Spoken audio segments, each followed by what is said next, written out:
Check, check, check. Okay, hold on 1 second. There's no sound. Man, this is crazy. So, hang on 1 second. Okay, guys.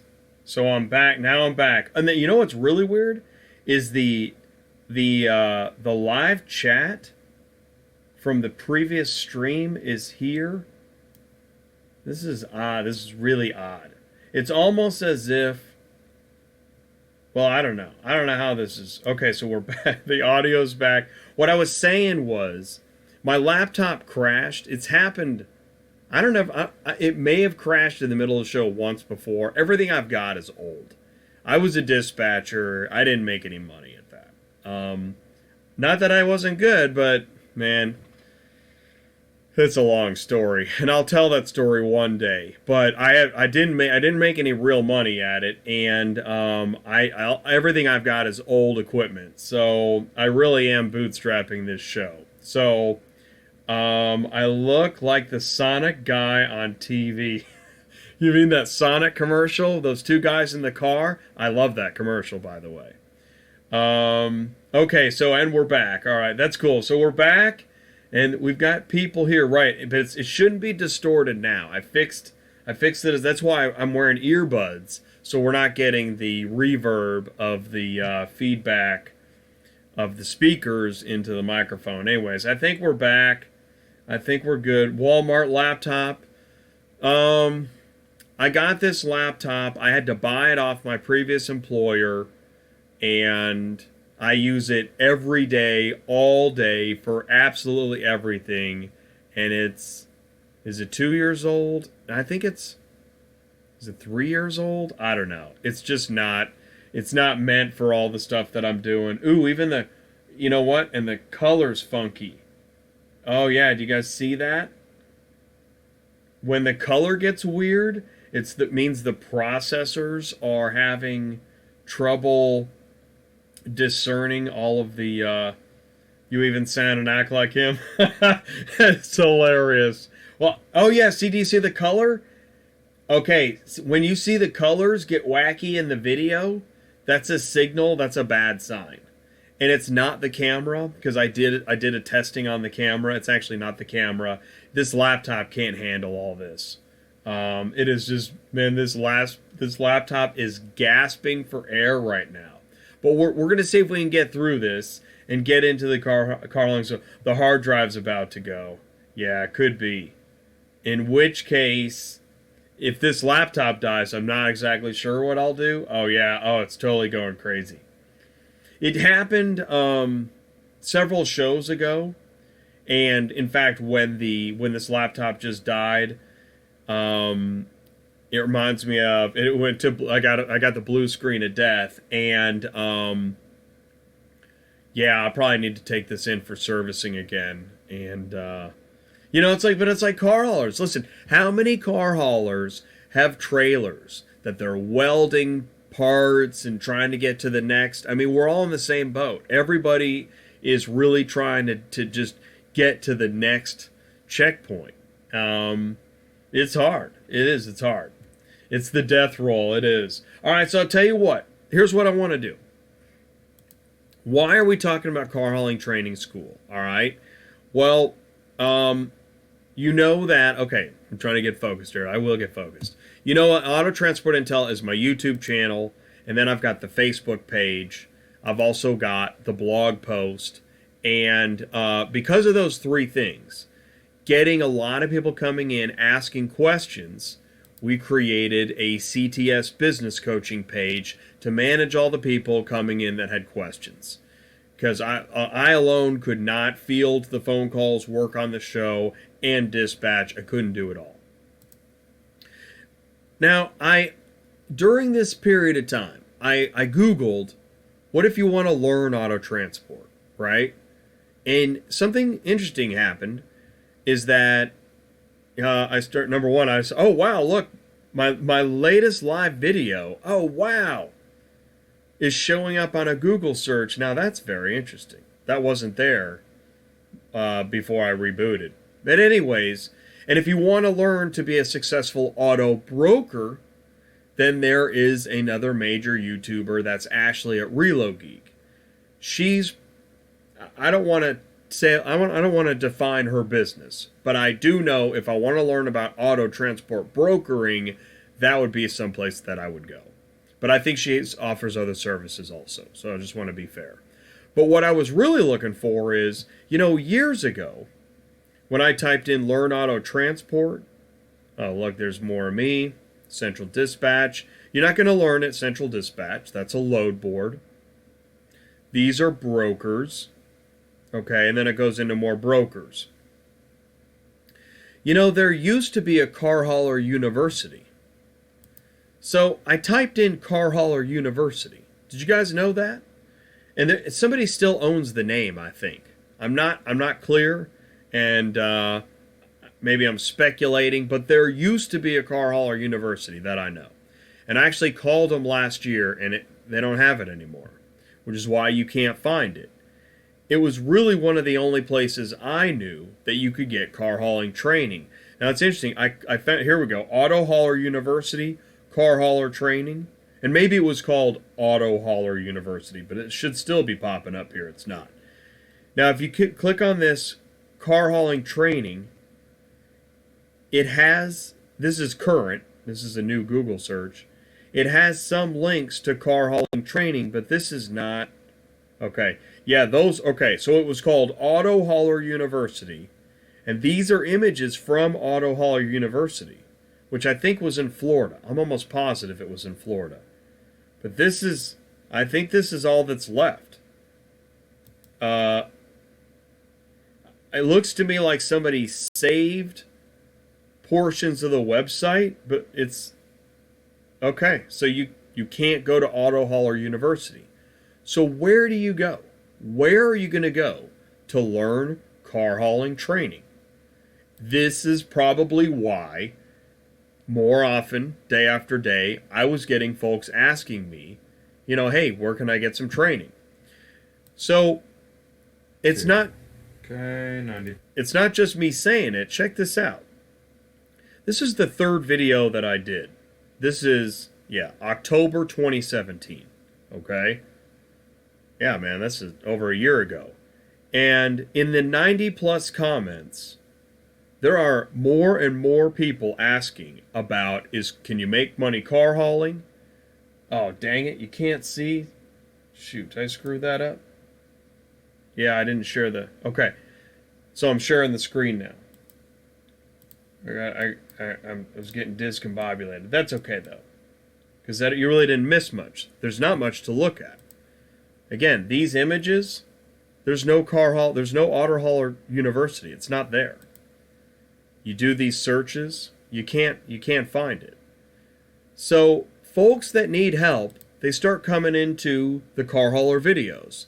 And now Hotshot Dave knows this too, that if you make videos where you talk about car hauling, you're going to get people looking for information about car hauling because there doesn't seem to be any more training school or university.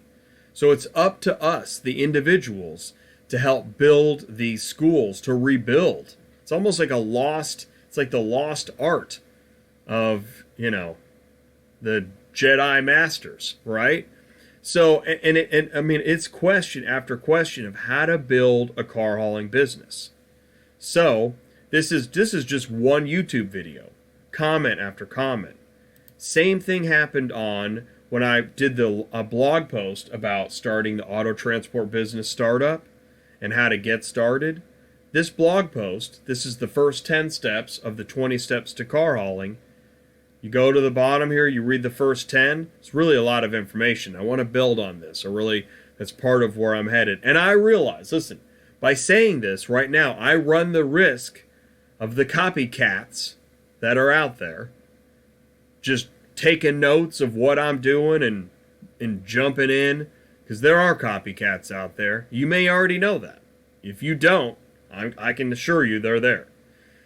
But that's fine, because as long as it's done genuinely and with real information and real training, hey man, there's room for several of us.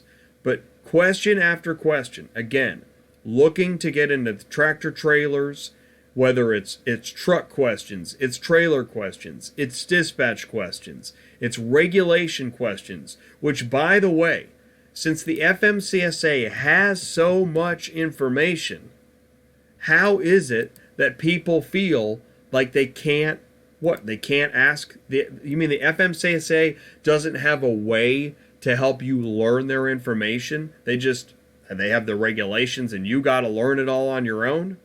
Where are you going to learn to comply with the FMCSA? Where are you going to learn to load trailers?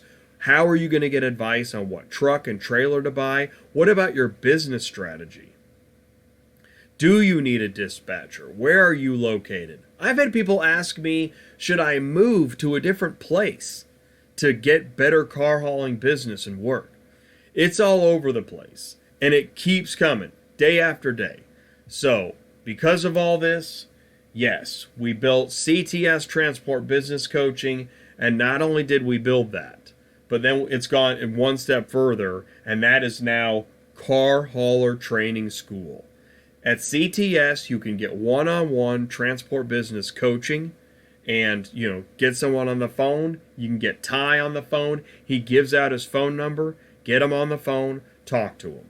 Sometimes I come in on the phone call, but really I'm focused on not only building the show and the marketing there's a lot to do with social media and the videos, but also the network we're building. Oh my gosh, I can't believe some of the conversations I'm having lately. It's awesome. Right, Mark says never worry about the competition. I want to clarify, Mark. Do you know what I'm talking about? I'm talking about the copycats that are pretending to be helpful and they're not. And they're out there. I know who they are. And I want to tell you, man, you got to be careful. You guys know this. Think of it. Just like the new car shippers that are looking for brokers, and they get contacted by people that do not care at all about their shipment. They just want the money. They just want the data. Okay, well, those people are out there in probably every aspect of this. So you got to be careful. And it helps to get information from people that you can trust and that you can talk to. All right, cool. So here's what we're going to do. We're going to go into the next phase. We're going to bring in Ty. We got this show back on track. Hopefully my laptop doesn't crash. Let's do this. I'm going to run an ad. And then we're going to bring Ty on the show. All right. And by the way, here we go. This is me and Ty. To some degree, from here, car is born. A car is born. The life of a car. The life of a car. We've somehow, through 20 plus years combined experience, have a pretty decent understanding of what a car does from the time we call born, out of the manufacturer, to the dealer, to the consumer. And I know what you're thinking too, is that, because I've thought it as well, standing in an auto auction, listening to Ty talk to another transporter, a real veteran with a fleet of trucks. Who are these guys? What do they actually know? Well, what's cool is between the two of us, between the on the phone and the in-person at these locations, we really do know how to talk to the different parts of this ecosystem. We pride ourselves on that. Which is a lot. That's why we're talking to you now. We're telling you that we can help you talk to the other parts of this industry. Yeah. And understand it. And we get a lot of people on our show, or Jay's show, ATI, hey, I just want a dispatcher. So I've got a guy right now. I tried to tell him, if you want to improve your business, coaching's the way to go. He says, I don't want coaching, I want a dispatcher. I just want a dispatcher. Okay, I'll get you a dispatcher, but that is not what you need. You know what I tell people, Jay? I say, why don't you sell your truck and trailer and go get a job at a transport company? That's what they do for a living. Maybe you do. Actually, you could use a dispatcher. You could use an accountant, but you wouldn't hire an accountant to fix your business. I don't think you'd hire an accountant to go load your cars. A car shipping customer doesn't need a broker. They need a carrier. Now, maybe they need a broker to help them find a carrier. Maybe they need a lead generator to help them find a broker to help them find a carrier. But they need a carrier. Everybody needs a carrier. And a car hauler needs a business strategy. I agree. Yeah. And the dispatcher doesn't do strategy. They do finding a car, connecting it to your route strategy. Lanes. But that's not core improve your business strategy. Yeah. So a lot of times where we're going with this, or at least where I'm going with this, is when people say, "Look, I just need a dispatcher," I hear that as I'm going broke and I need somebody to give me cars, please. And usually there's not a please at the end. It's usually pretty tense when people ask for a dispatcher. I need a dispatcher right now. Yeah. Now. You know why you need it now? Because you need money right now. You need money right now. What you might need is a payday loan. That if you're at that position in life, you should probably call us. I really think Because you're in a situation where the dispatcher can delay the inevitable. Maybe Maybe. make it come a little quicker too. Unfortunately, that's true. That's the real kicker. Right, and That's the real kicker right there, guys. it's no laughing matter, but when you need somebody to talk to, you need a mentor, an advisor, you might need a coach. Yeah. And the beautiful part, and we've said this a lot, we don't have all the answers. We really don't. No, So why are we telling you to call us? because we have more answers than you might. Well, not only that, and one of the things that I really take a lot of pride in, and I know Jay does, is we have a lot of connections. We know a lot of people. A lot. Sometimes networking, how do you network, right? You know, we're building a network, Jay. We are building a network. Through CTS and ATI. we ATI is are. building a network of, I would call it, real people that really care.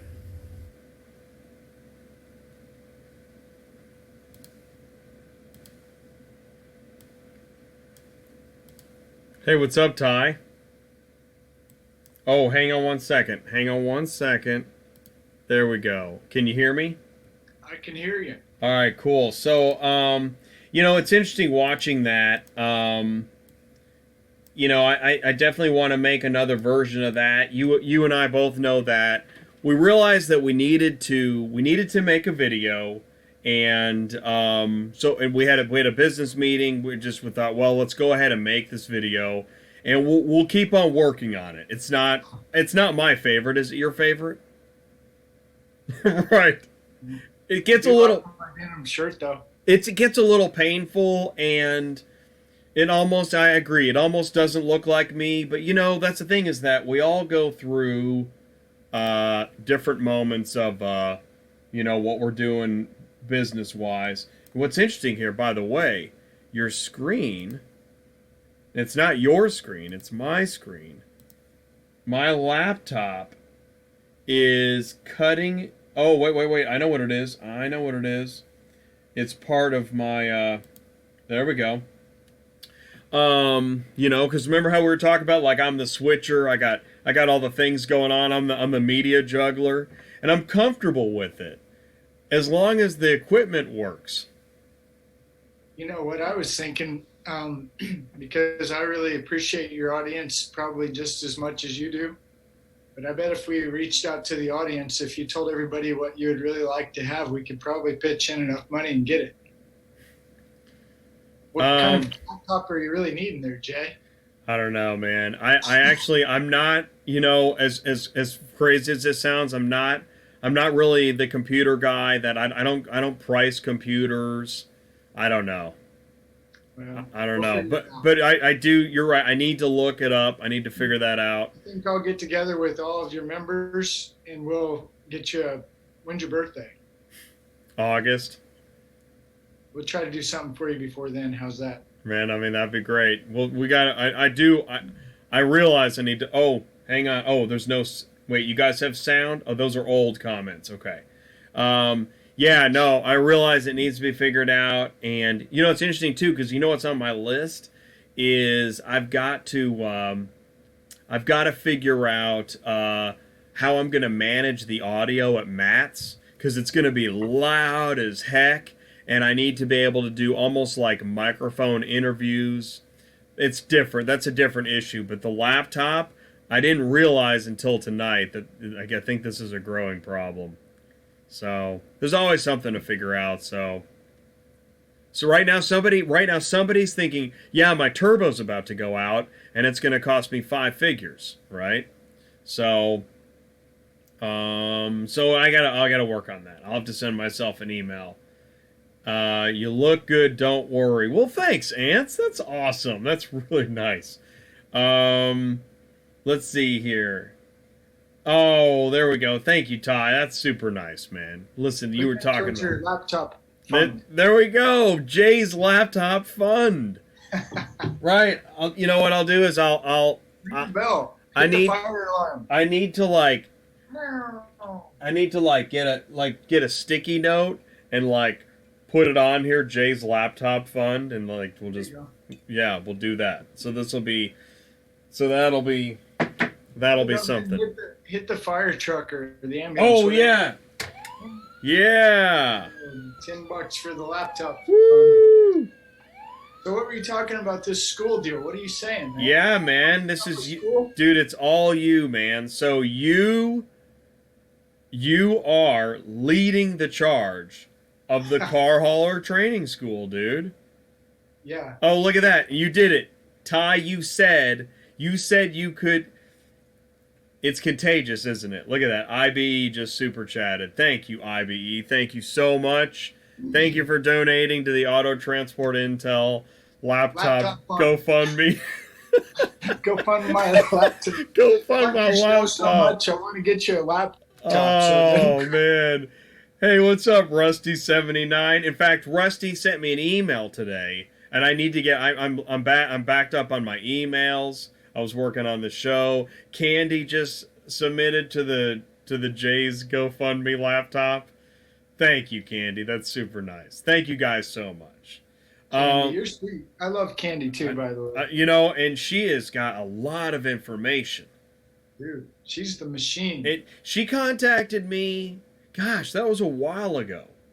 And we talked about. We've always talked about the ports and TWIC and the escort service, but she found the show.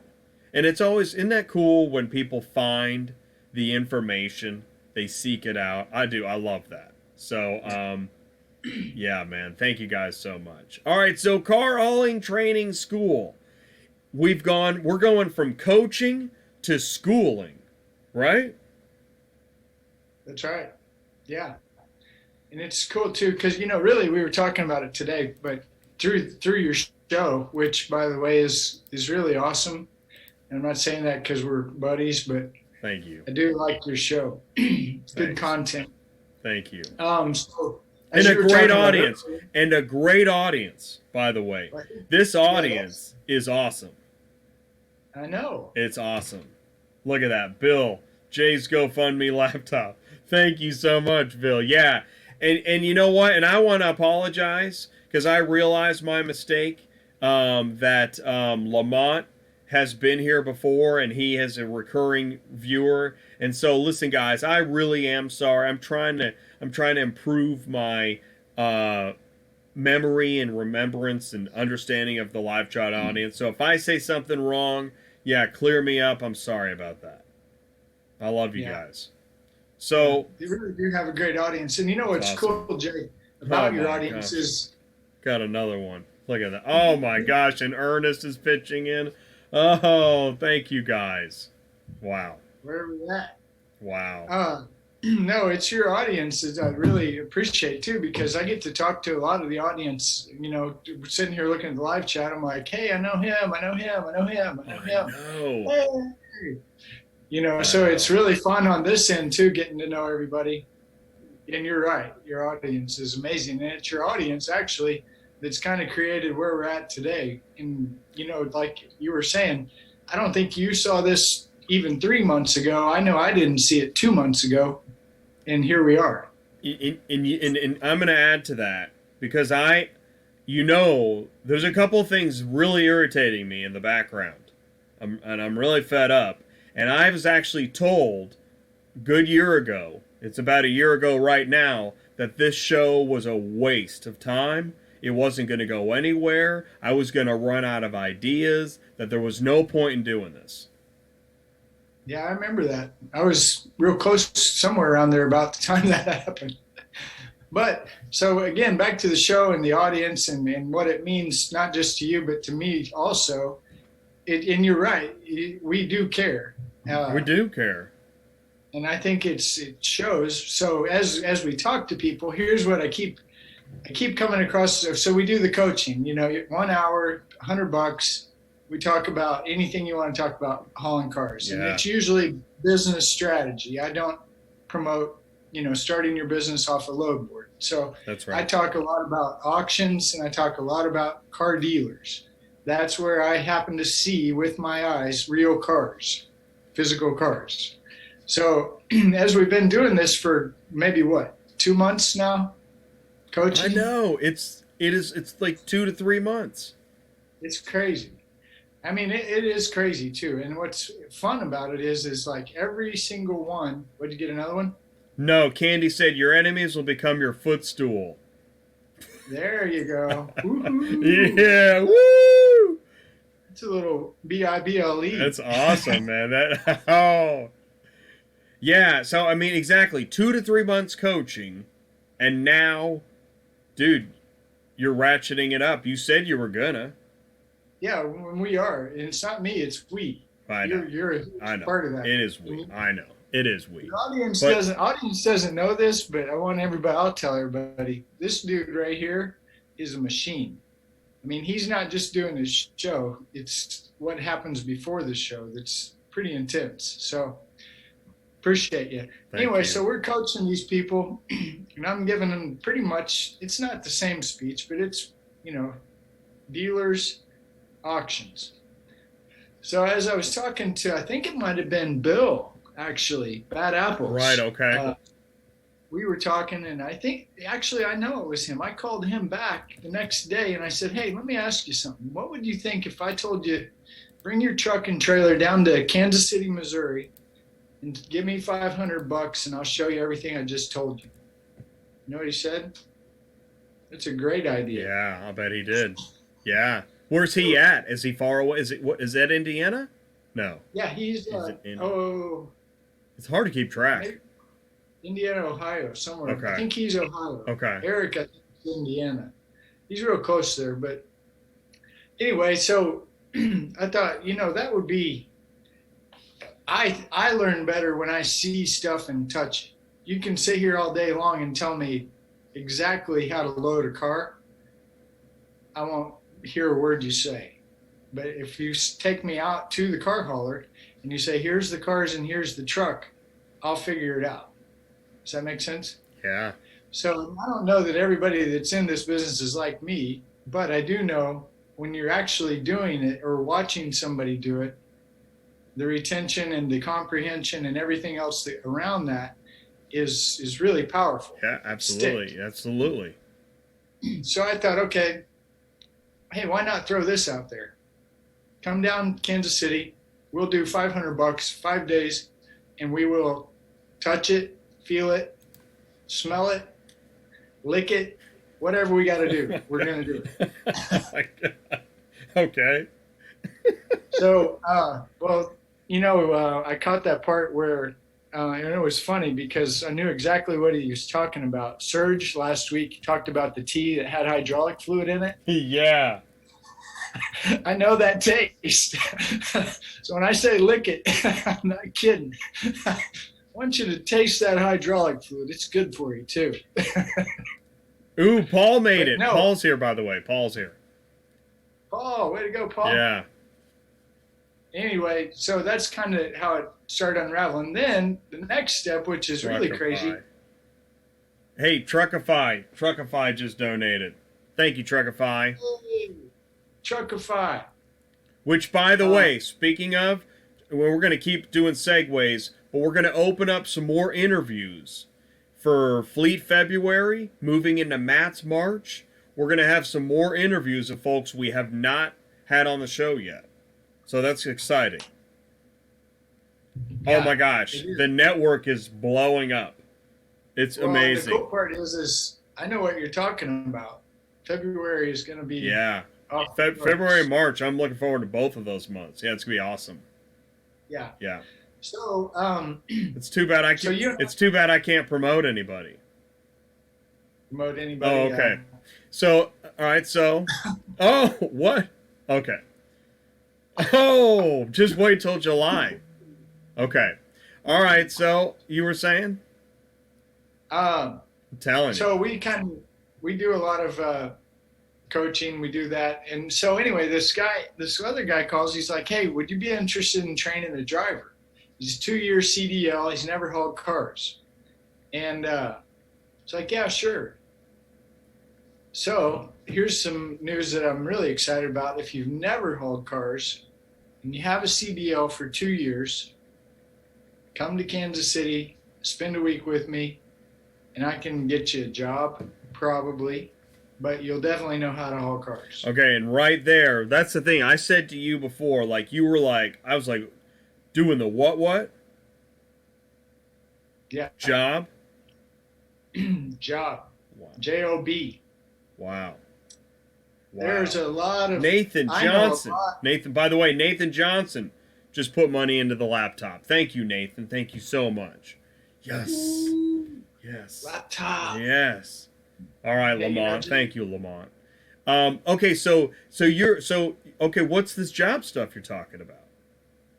Well, if a guy's got a CDL for 2 years, a pretty decent driving record, a medical card, spend a week with me if you want to be a car hauler. Well, I would call me first, really, because I try to talk people out of it. I really do. Good point. And you are, man. Well, we both do that, right? I tell people, listen, this may not be for you. Seriously, like No, it's hard. it's hard. It is hard. Actually, I got an email from a dispatcher today. You know what he was frustrated about? Brand new car haulers that want dispatchers, and you know what I'm talking about, and they have not been on the road, and they think the dispatcher is going to be their personal assistant and like magical genius business strategist. Yeah, kind of like cars just start falling out of the sky right onto your truck. It's amazing. With dry cleaning.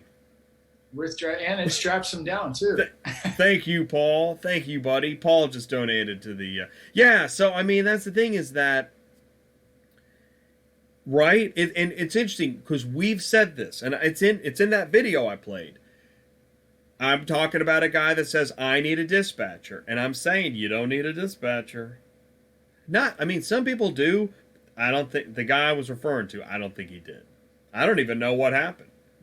Probably got frustrated. Probably frustrated the dispatcher he talked to. Well, and on the flip side, here's what's cool. Because of your show, ATI, like today, for example, I got to talk to this guy, probably one of my top 10 favorites. This he's got some people finding him. He's got a deal, and he's actually been in trucking and had up to 57 trucks. He was doing freight hauling.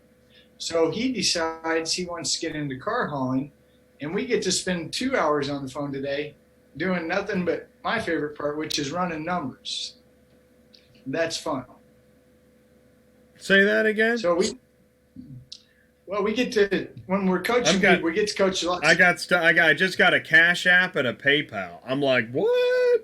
Yeah, I know. It's crazy. I told you we can get you a laptop, man. You people care. I know, man. Peeps. It's awesome, man. It's amazing. We love you, Jay. We can't help you if we don't know what you need, man. Thank you. Thank you so much. I really appreciate that. Repeat what you said, please. No, the whole point back to the school is we get to talk to a wide variety. People that are in it and getting ready to crash. People that aren't in it, thinking about getting in it, people that have, and that's what's really exciting for me, Jay, is don't get me wrong, man, I really care about the little 3-car guy. I do, because the reason I care about him is because there's so many people that take advantage of him. In that first year in that 1-ton in that 3-car, you're doing good to break even. Right.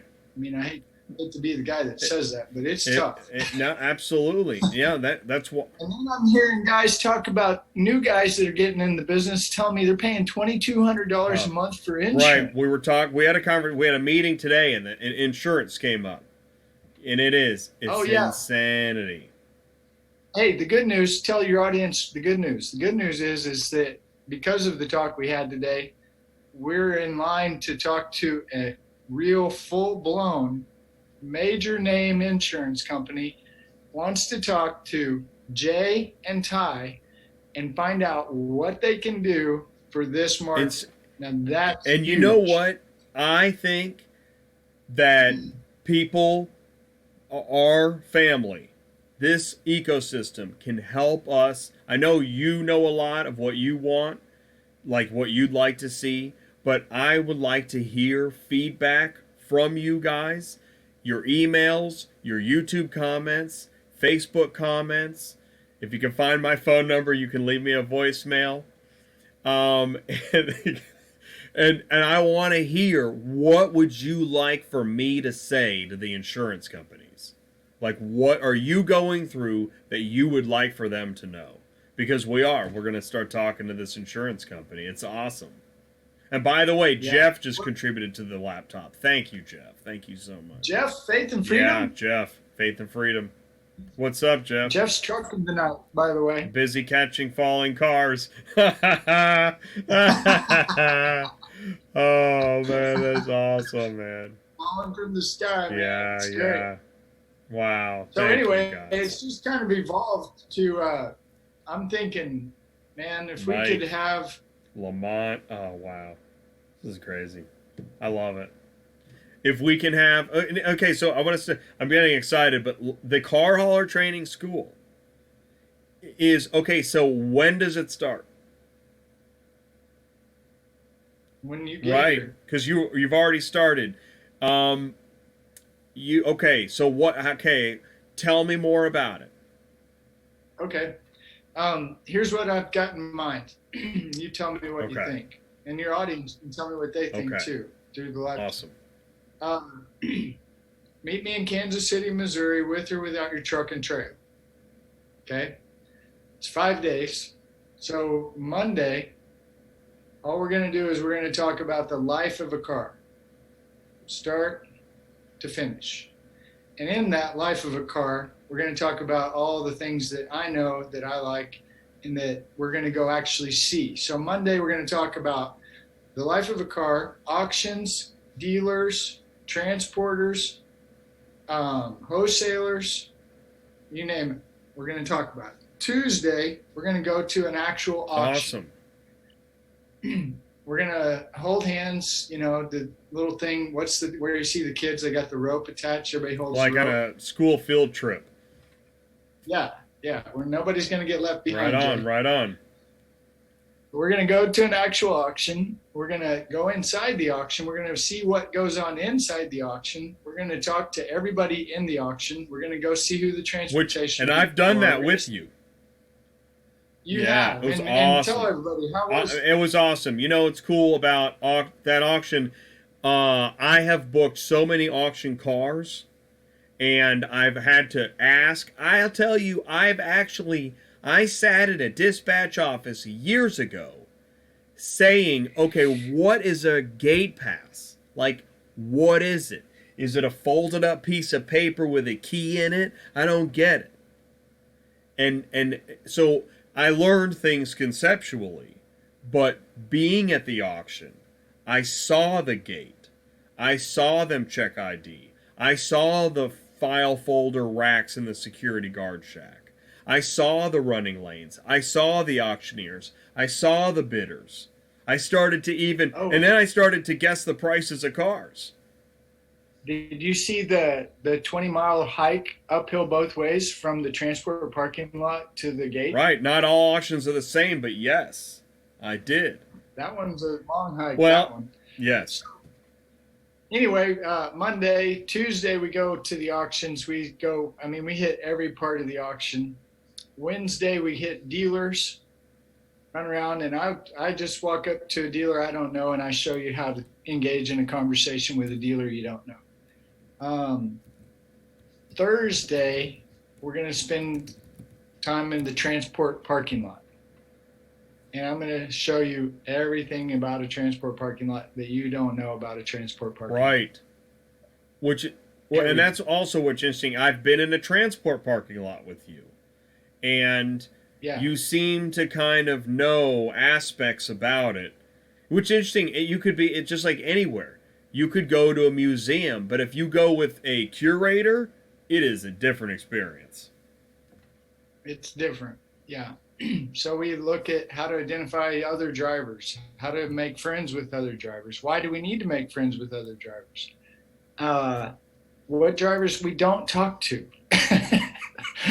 because there are some of those.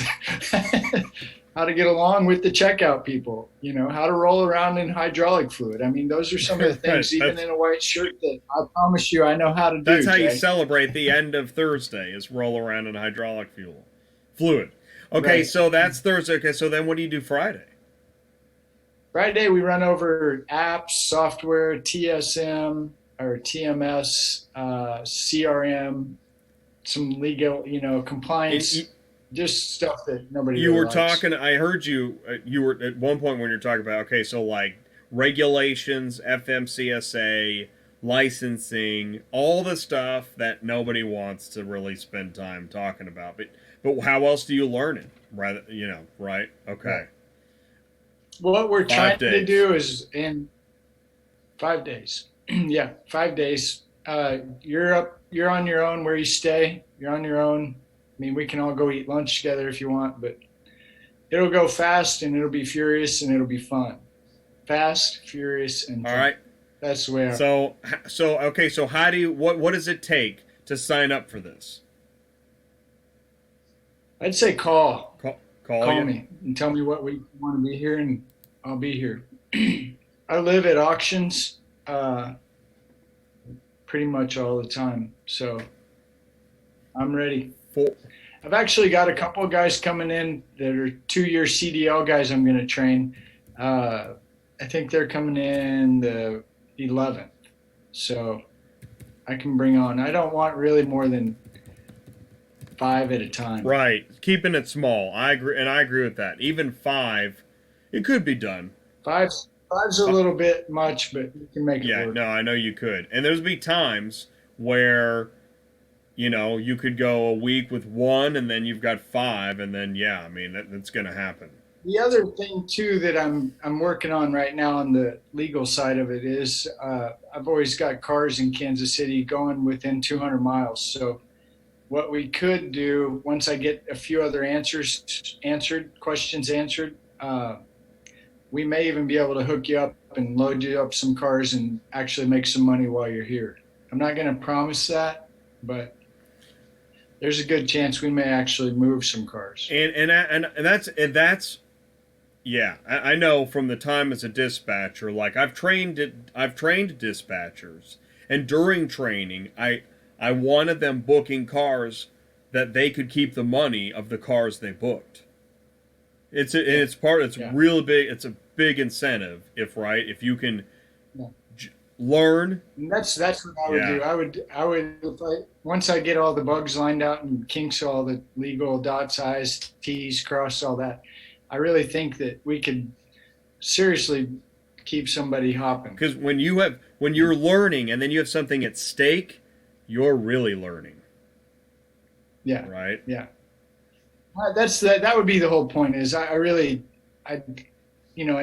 this offer is geared more towards the owner operator, the 1-ton, the 3-car, maybe the independent guy with a Stinger or a high mount, but it's really geared more towards the 2, 3, 4-car guys, because I really feel compelled to protect. It sounds weird saying protect, but it's such a hard business, and if I can get a hold of somebody and they can see what I'm talking about, it just makes so much more sense. And the cool part is this, what I'm saying, what I'm talking about, you can go to Texas with it, you can go to New York with it, Florida. I mean, we know this works.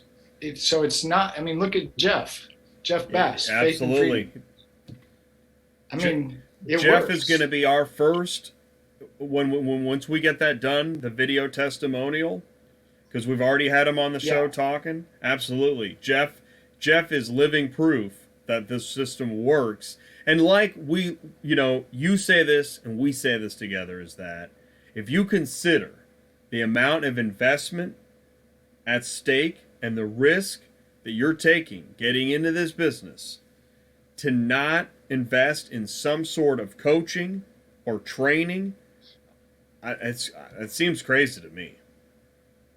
Well, it is, and the odds are starting to become harder and harder for the guy getting in this. We used to say, hey man, this 1 ton and a 3 car is a good way to get into business. But not with these insurance premiums and people, and God love them. I mean, here's the thing. They know they need money. And so what happens a lot of times is people are chasing money on a load board. And that's bad idea number one, because it'll catch up to you quick. And next thing you know, I like how, we have a yin yang thing going. You can use load boards to fill in empty spaces, but you shouldn't use load boards to fill your business strategy. So there's a difference there.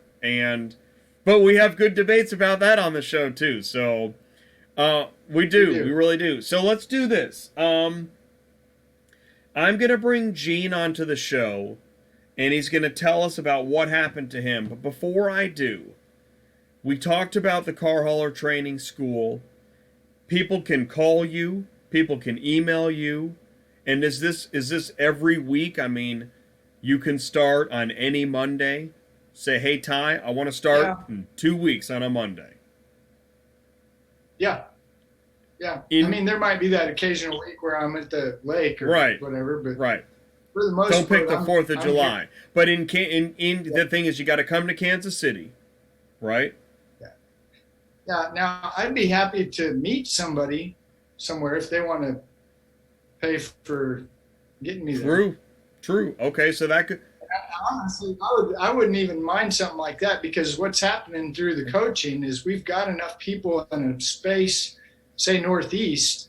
We're coaching so many people in the Northeast, we could probably go stay at somebody's house. I've actually had an invitation to come and stay at somebody's house that we coached, and set up camp there and have everybody come to us. That's pretty cool. Instead of a week like that. I mean, it's I like that doable. idea. Okay, so that's an option. So they could fly you out to their neck of the woods, right? And that way you're training where you're at, right? Yeah. It's a great idea. So it's definitely something that we can talk about doing. I would personally rather have everybody come here, so I can, it's real clear. It'll expand. Just like I'm going to be, I just did my first on-location show in West Springfield, Massachusetts. It's going to happen. You're going to get called to go to a location. Not to mention, you're in talks with somebody right now to, I think, train several of their drivers? Yeah. So that's awesome. Is that going to happen here?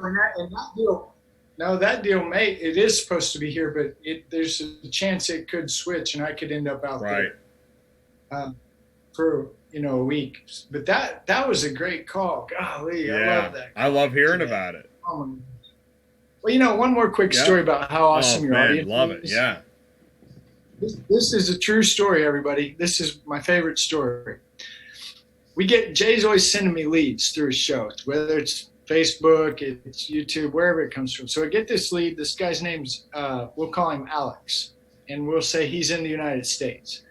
So I call him. What I typically do is I'll call somebody, hey, what's up? Can I help you? What do you need help with? Maybe I don't need to help you. Maybe I do, whatever the case is. So we get to talking, and he's got broken English. And finally, at the end of the conversation, he says, do you have an interpreter? Yeah, you were telling me that. Right? Oh, yeah. So I'm like, interpreter? Who's got I'm just some dude in Kansas City. I don't have an interpreter in my back pocket. Yeah. What? So I'm like, hold on a minute. I bet it wasn't 60 seconds. Somebody in your audience, which I'm comfortable telling who it is, Charlie, right? I think it's IBE Transport. Right. Yeah. I just talked to them like at night before, day before, whatever it was, call them up. I'm like, hey, would you guys be interested in doing and being my interpreter for a coaching deal? Heck yeah. Awesome. I mean, boom. Wow. And it's just really cool because really like that, I mean, that does show how awesome your community is. That is awesome. And they were so happy for the invite. The guy's so happy. And again, it goes back to we're helping this guy try to decide if this is what he wants to do. And so it's like, I mean, I can get goosebumps over that deal, dude. Like the back. I actually, when you first mentioned that to me, like that's like a community coming together to help save somebody's dog. You know, Oh, yeah. like that is awesome. Oh, yeah. By the way, I want to say this. I got another donation to my laptop from Truckify.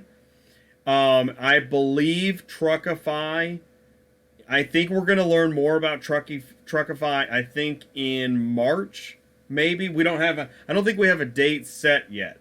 But anyways, thank you, Truckify. Thank you so much. And that invitation, listen, I want to say it. I want to reiterate it. If you are a company, product, or service, if you have anything to do with car hauling, trucking, and transport, whether it's insurance, trailer manufacturing, software, accounting, whatever it is, you are welcome to come on this show for an interview. Now, there are a few things that I guess I'm not allowed to promote right now. Can't say it makes any sense to me, but I still can have content interviews with anybody. And apparently that gag order will end in June.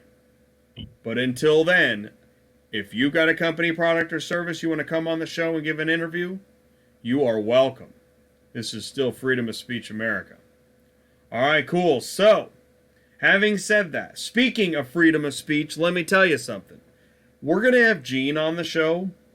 Let me get him in here because Gene got fired for coming on the show and giving an interview. Let's see here. And I find that unbelievable, actually. I'm offended, right? How often does anybody declare that they've been offended and not like get tomatoed, right?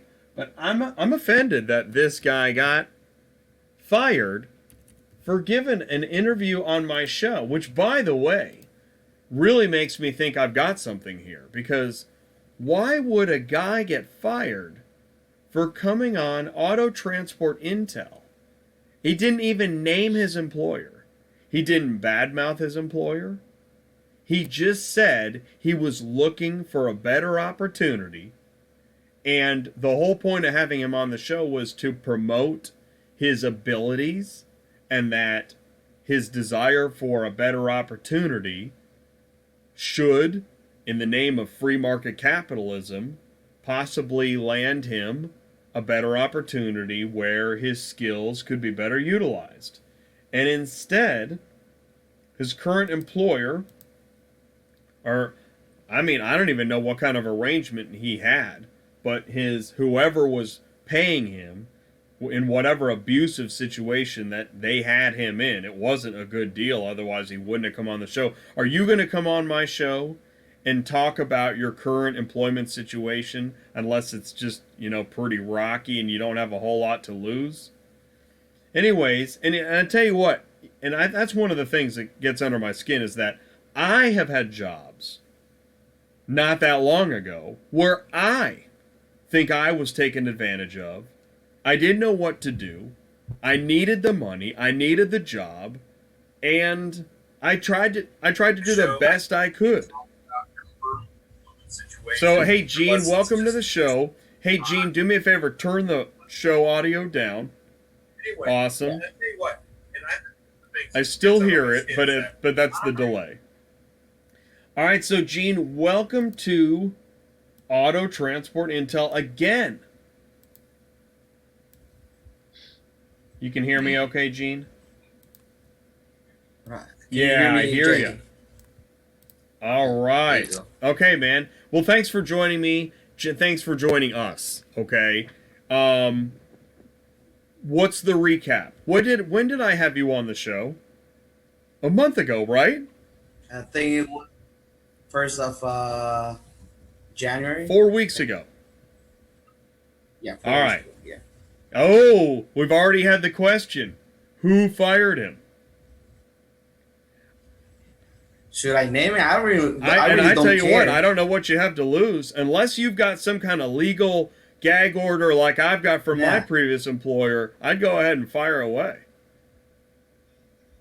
Well, the whole thing was that this company named Elite Auto Shipping, they are hiring brokers, and they haven't signed a contract. They don't sign a contract. They don't have a legal document which have rights for any work or any employee. So they somebody saw the interview we did, and then they went and told the boss, and then he was like, "Why are you looking for another job?" Okay, so the boss called you? And then Oh, wow, Yeah. okay. he didn't even call me. He texted me via Texted you. Facebook. That's not Right, of professional. course, he didn't call you. Okay, so he messages you. Why are you looking for another job? All right, Yes. so how'd you handle that? And then, yeah, I told him, "Hey, you didn't told me or send me a contract with exclusive job. You can fire me anytime you want." Okay. So, Even though in my country, people have probably two jobs. I think in United States, you guys, people can have three or two jobs. and so to say this, yeah, right. So you're not in the United States, but I don't think that matters. Listen, and what I'm saying is Right. people have 2-3 jobs all the time. I have never heard. In fact, I'm pretty sure this falls within almost discriminatory practice. You can't tell somebody they can't have another job if it's not affecting the job that you do. Can you? Don't know really. And the worst part is that they fired me and they still did not Of course. pay me. What happened? Yeah, the work I did, they did not pay me. Ants Transportation says Elite Auto Shipping, quick pay. Right? Better get your money. Listen, and I want to say this too, because Ty, I was telling you, this is my 70th show, and I've been pretty nice. I don't talk about politics. I don't even get into which football teams I hate. But I tell you what I can't stand is unfair employment practices. Okay? I can't stand it. And we also know that a lot of people are in work situations where they feel oppressed and they can't say anything. They don't know how to get out of it. We've all been there. Some people right now are there right now. And it's unfortunate because we're supposed to have this community and understanding, and we get told that we're part of a family and a team and all this stuff, and it's just a bunch of lip service. It's not true. And it's so frustrating. So I'm frustrated on your behalf, and that's why, listen, Ants is the one that go ahead and, that's right, if you're in the audience, you got nothing to lose. Post it.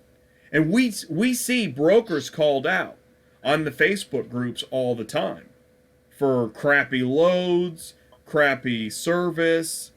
What I'm trying to figure out, Jay, is why is this elite hire All right, Gene? good question. Why did they hire you in the first place? That's what's weird. Because if you're in the United States and you're transporting cars in the United States, why are you in Honduras trying to sell carriers and shippers your product? Right. Okay. This company, Elite Auto Shipping, had a call center over here in Honduras. That call center hired me as a third party. Right?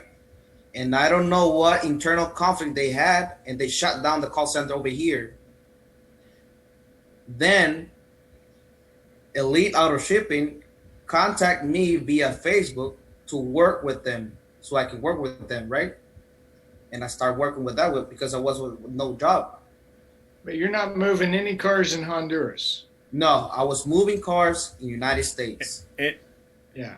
Am I the only one that just something about that? I want to say weird? this as you posit that question. Do you know how many people? First, I'll say this. Part A. Do you know how many people in the car hauling, car shipping industry are outside of the United States performing all sorts of functions over the phone? Because it's a lot, dude. Yeah, you can see over there, Ant's Transportation. She said, the company said that it's shaped for outsourcing. Well, And let's that's go right. to part B. How many industries in the United States outsource all kinds of functions, from phone support to developers, sales teams? I mean, Right. It's so big that if we're just now realizing that, man, that's a sleeping giant. Right. Which I'm okay with, Me hey, too. the company wants to save money, but we're still, that must mean, what kind of calls were you going through in a day, Gene? How many? Check this out. Were you doing like 100, 200 calls a day? Yes, I was doing like around 150 to 200 calls. Have you ever per made day. 100 phone calls Per in day. one day, Ty? Yeah, I It's have. brutal. It's for a long Yeah, I've day. done 100 a couple times. So and I remember when we were talking last time, Gene told us kind of how he gets paid, and I don't know. There's something about this Elite. I've never done business with him, but to hire somebody in Honduras to pick up the phone and call 200 people a day to try to get one car to move, just something about that doesn't So, seem well, too let right. me tell you something. Here's the thing is, I get it. Listen, this is one of the problems. I was on somebody's show about it 2 months ago, and I was a guest caller, and we were talking about what's fair and equitable with the way some brokers are running their business. And he didn't want to listen to equitable and fair because this is free market capitalism. And in free market capitalism, if you truly believe the thread of the flag of the Constitution of free market capitalism, it is dog eat dog, hire them wherever you can for a nickel. Because that is honestly free market capitalism. And so hiring outside of the U.S. with a call center and giving them unrealistic demands and pay quotas that really aren't that fair, that is American. Well, but here's my problem. Bring it back to what we're talking about. We're car haulers. We're in the car industry. We're in the car ecosystem. So what kind of service are they providing? So let's save money on this end. Are we going to provide a better service? I've never heard of them. I don't know who they are or what they do, but I can't imagine if they got somebody making 200 calls a day in Honduras that their service is worth a crap. Thing. Well, this is why you hear about car shippers ticked off at all the stupid phone calls they get and the tactics that are put into place to try and get them to move a car. And I gotta say, the thing is, I didn't put Gene on this show to make a parade. I like the way Gene is trying to do business. We do like Gene. He is a person trying to make a living and help a business transaction. And I'll tell you what, what's really cool, Gene? There is another person in a different country that sent me a Facebook message. It's the same story. Wow. I think what we should try to do is all put our heads together and create a lead generator that we can just feed Gene 200 leads a day. And that's what I'm getting. Money. That's why you're on the show, Gene. Gene, I want you to find a better opportunity where you can perform the service function that you are able to perform and make a better living than you were making before. That's it. That's all I'm asking for. Wow, that's very nice from Ty and Jay. I really thank you guys for trying to help me out. Okay. Well, we can get the audience. Once we get the audience involved, I guarantee you somebody will come up with a great idea. Thing. I'm probably not going to be the one, but I bet there's somebody in our audience that knows exactly what you need. I think so too. And I was just thinking, Candy out there on the port all the time. She's doing something with people going somewhere. Candy probably knows something. Well, she might, or it could be somebody totally. We don't even know. That thing is. Yeah, I do think that in the audience, your audience, Jay, I think there's enough people that truly care and understand Gene and heard his story last time. I don't think it'll be a problem finding him something to do. It would be great if the first time he came on here, it was to talk about, just all we were doing is catching up and talking about your situation. Now you're here and we're on the downswing. And it would be really great if the next time I had you on the show there was some kind of upswing, some kind of break in the clouds. But if there's not, we will continue this discussion. Because, and I tell you, and that thing is, having you on the show in early January caused that other person to contact me through Facebook. And I got a feeling, if we keep talking about this, more people are going to be contacting me. This could become a global, I don't want to go crazy, but it sounds to me like this is, and man, I rarely say global, but I think this is a global situation. Yes, and from last interview that we had, I received job offers, but there was a problem right there. They didn't want me to work as a remote agent, and the problem is that I don't have Social Security number. Right. I understand what you're saying. Hey, by the way. So most of the companies are using that documentation, which I don't have. Can you be contacted? Because Ants just said, hey, why don't we put your email? Do you have a way you can be contacted? Yeah, you can. With we my can put that email. up here? Okay. Yeah. I'm going to put it up here. JJM2066. Another nice function of email, right? JJM2066 at hotmail.com, right? Okay, cool. Correct. Awesome.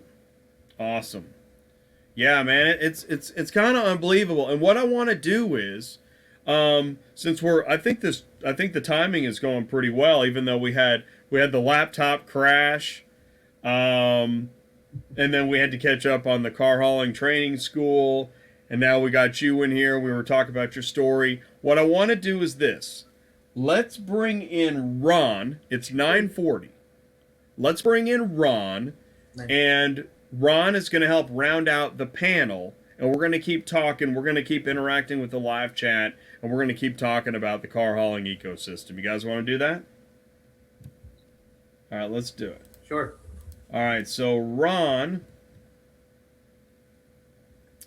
is, let's see here. So I got to send out another invite. So bear with me while I do that. And I'll tell you what, while we do that, I'm going to run an ad.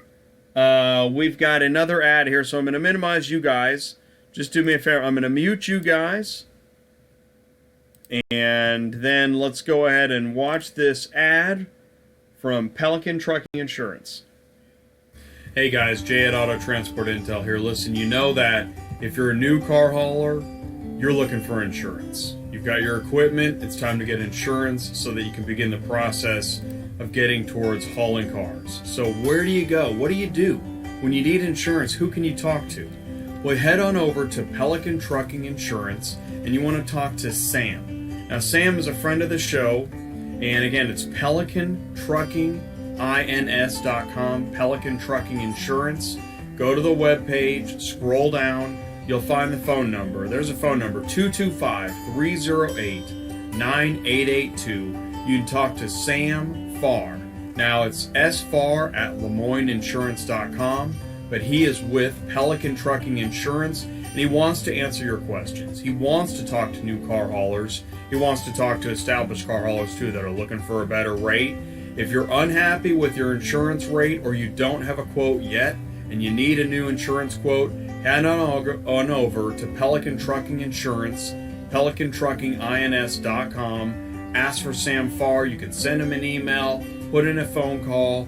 And again, you're looking for an insurance agent you can get on the phone, you can talk to, you can get advice from. What kind of a deductible do you need? How much insurance do you need per vehicle? What about automotive liability insurance? It's your liability and your cargo. That's what you need. So you can get on the road, hauling cars, get set up with the brokers, on the load boards, or if you're talking to a dealership direct, they're going to ask about your insurance. So go ahead and talk to Pelican Trucking Insurance. Ask for Sam. I know he wants to talk to you. Again, here's his phone number. I'm going to scroll down on the page, PelicanTruckingINS.com. Call Sam, 225-308-9882. Send him an email, sfar@lemoineinsurance.com. You can also find him on Facebook and Instagram, and he's waiting for your call.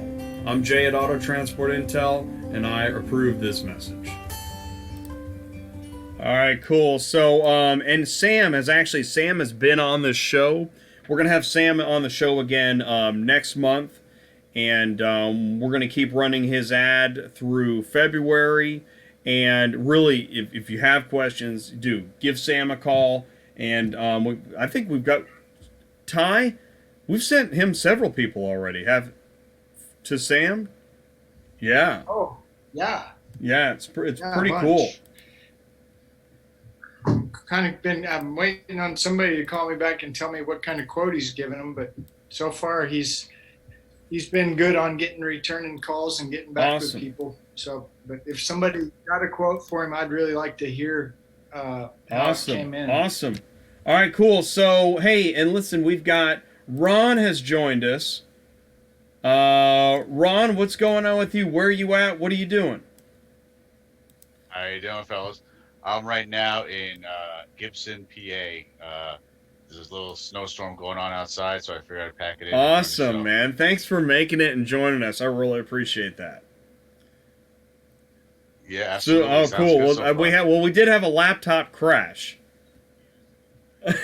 Yeah, I saw that. Actually, I thought it was me because I was going through a snowstorm, so I thought maybe I was the one who lost the signal. But I realized after Jay was in a snowstorm. So, what can you do, man? I mean, we're all shoestringing it, right? We're all just doing the best we can with what we've got. Yeah, absolutely. Man. It's like the Partridge Family. Hey, Ron, it looks like you're in a Peterbilt. That's it. You know your trucks. Wow, I called that, baby. Is that a wood grain steering wheel too? Absolutely. Yeah, Mahoney. Let's see if we can see that. Oh, dog. Damn. Yeah, I keep it old school. What kind of trailer you got there? I have the Cottrell, the quick loaders, the 6-car Cottrells with the 3-car Cottrell head rack. Ah, right. Is that the strap trailer? Yeah, well, it converted to strap. But CX07? 7509? 7509, that's it. Yeah. Yeah, you know your trailers. Boy, that's a good one too. It's one of my favorites. It's easy. It's easy, keeps things to a minimum as far as maintenance. Less working components. Yeah, absolutely. Especially up here with the cold and the drastic changes in weather, it helps having the least amount of things that can go wrong. Yeah. How long have you been doing it? I'd say I'm probably going on 20 years. 20 years? I worked for Allied Systems Holdings. I remember speaking to Jay earlier, and I told him a little bit about it for probably like 15 years, and they were a Teamsters union shop. They had the green and white trucks, day cabs, right? They had the green and white. They changed. Towards the end, they had all blue and white. But they also, they did. Actually, now I remember, you're right. It was green and white. Yes, it was originally. Then it changed to blue and white because they took over Proficient. Well, no, they had those really sweet. Sorry, PSS. No, I forgot the initials already. They had the sweet Delavan trailer. Yep, with the spread axle. Do you remember the spread axle trailers? Yeah, they had all that good stuff. That. You're real good, right? Yeah, but luckily, since day one, they took on owner operators as an employee of the company, so you can come on with your own truck. or you can buy one of their own equipment. So when I joined with them way back when, I came on with my own truck. So I'm trying to think. At the time I had a Peterbilt as well, so it made it a little bit easier to kind of update your equipment as you needed it. And it was the greatest gig for so long, especially that was a unit shop. Everything was taken care of. Totally different atmosphere than what it is now. Totally different money, totally different everything. You have a lot more support than you do now. Everything kind of gets spread out and thinned out to a way that if you don't know who you reach out to, you're like a man out at sea in a boat by yourself. But it's changed, and like everything else, it comes in cycles too. I think go ahead. Who'd you say you're not still leased on to them, right? No, they closed down. They closed shop finally after they were the biggest car hauler for GM for probably like 30 years. They closed down in 2013, and since then I got my own authority, and I've been on my own since. But like I said, I was with them for 20 years. I've known guys who were there for about 40 years. So where do you run now? Right now, I just run from Long Island, New York, up to upstate New York, probably a five-hour radius from Long Island. Upstate being Waverly, Binghamton, Syracuse, Auctions, Rochester. Where are you getting your cars from? Like I've heard the show a couple of times before. You guys have spoken about the boards and stuff like that, and there's some cons and there's some pros about it. But I'm more on the pro side when it comes to these boards. I like the boards. I get most of my work now. I gotta say, most of my work has come from the boards, but not Central Dispatch.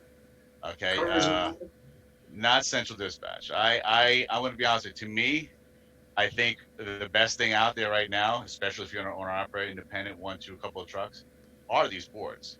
To me, these boards will are you like say which boards though? Let's just say the top five. I love that it. We've spoken about right, before. So, that sometimes I feel like throwing something at the So phone let me so say, yeah. I had a comment. Somebody said, "Well, Jay, don't say anything. Don't talk about it." Yeah. Yeah. Oh yeah. Sometimes I'm like, oh my god, this guy. Somebody's got to shut him up. But yeah, to me, these boards are the best thing but you're still okay with us because you said it's not Central Dispatch. Mm-hmm. Now, by the way, I do not have a vendetta against Cox Automotive. Although, it's interesting that the laptop crashed before I got to talk about how the rates are going up on Central again. Huh? Yeah, the rates are going up. For what? What are you going to get for that rate increase? Same old broken software. So let's. Ron's on a roll here. I want Ron to keep on because it really. I am excited to have a gift of gab. It's true, man. It's true. All right. Well, I'm passing you the baton back, but I got a lot of stories. You piqued my interest talking about load boards. But that's the thing is, listen, I was raised. I only knew load boards. I'm like the kid that was raised in like a drained swimming pool. It's all I knew. I thought, oh, drained swimming pool, this is awesome.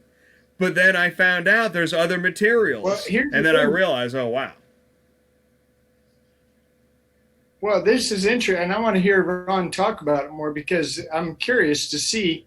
He's hauling 9 at a time, and most of the time when we're railing pretty hard on load boards, we're kind of talking, or at least I am, I'm talking more about these little guys. They need to really be careful with load boards. So is there a big difference in hauling 9? No, with all due respect, Ty, what you're saying, there's a lot of truth to what you're saying too as well. It's just that it might be also where I'm located and my competition and the volume of cars moving in this area, which is true, of course, in other regions down south, southeast, out in the Midwest. But for example, I think Jay made a comment earlier today. He looked on Cars Arrive. I think early in the show, he looked on Cars Arrive to see if they had full loads on there. I did. Okay. Yeah, I made a video. Yeah, it's a video. You did, right? Was it today? Mm-hmm. No, that's cool. It's a video. Okay, I'm sorry. I might have been looking up. So anyway, the thing about these boards are that uh, they don't list them as full loads. You kind of got to read in between the lines. Okay, and after knowing, let me go back. You got to take time to read these boards. Okay, they have a lot of information in them, and to me, like I said before, they're like open books to what these companies have now, as opposed to back in the day when I was working for Allied's Auto Systems. The only people who knew what the company had were people who worked. The employees, the drivers knew what those companies had. Now you have these big boards who have big volumes of work, who are now displaying what they have, and anybody who's registered with these boards can see what they have. Now, there are certain boards that take their top 5 transporters in the sense of the top 5 haulers who have the capacity to consistently move. Am I?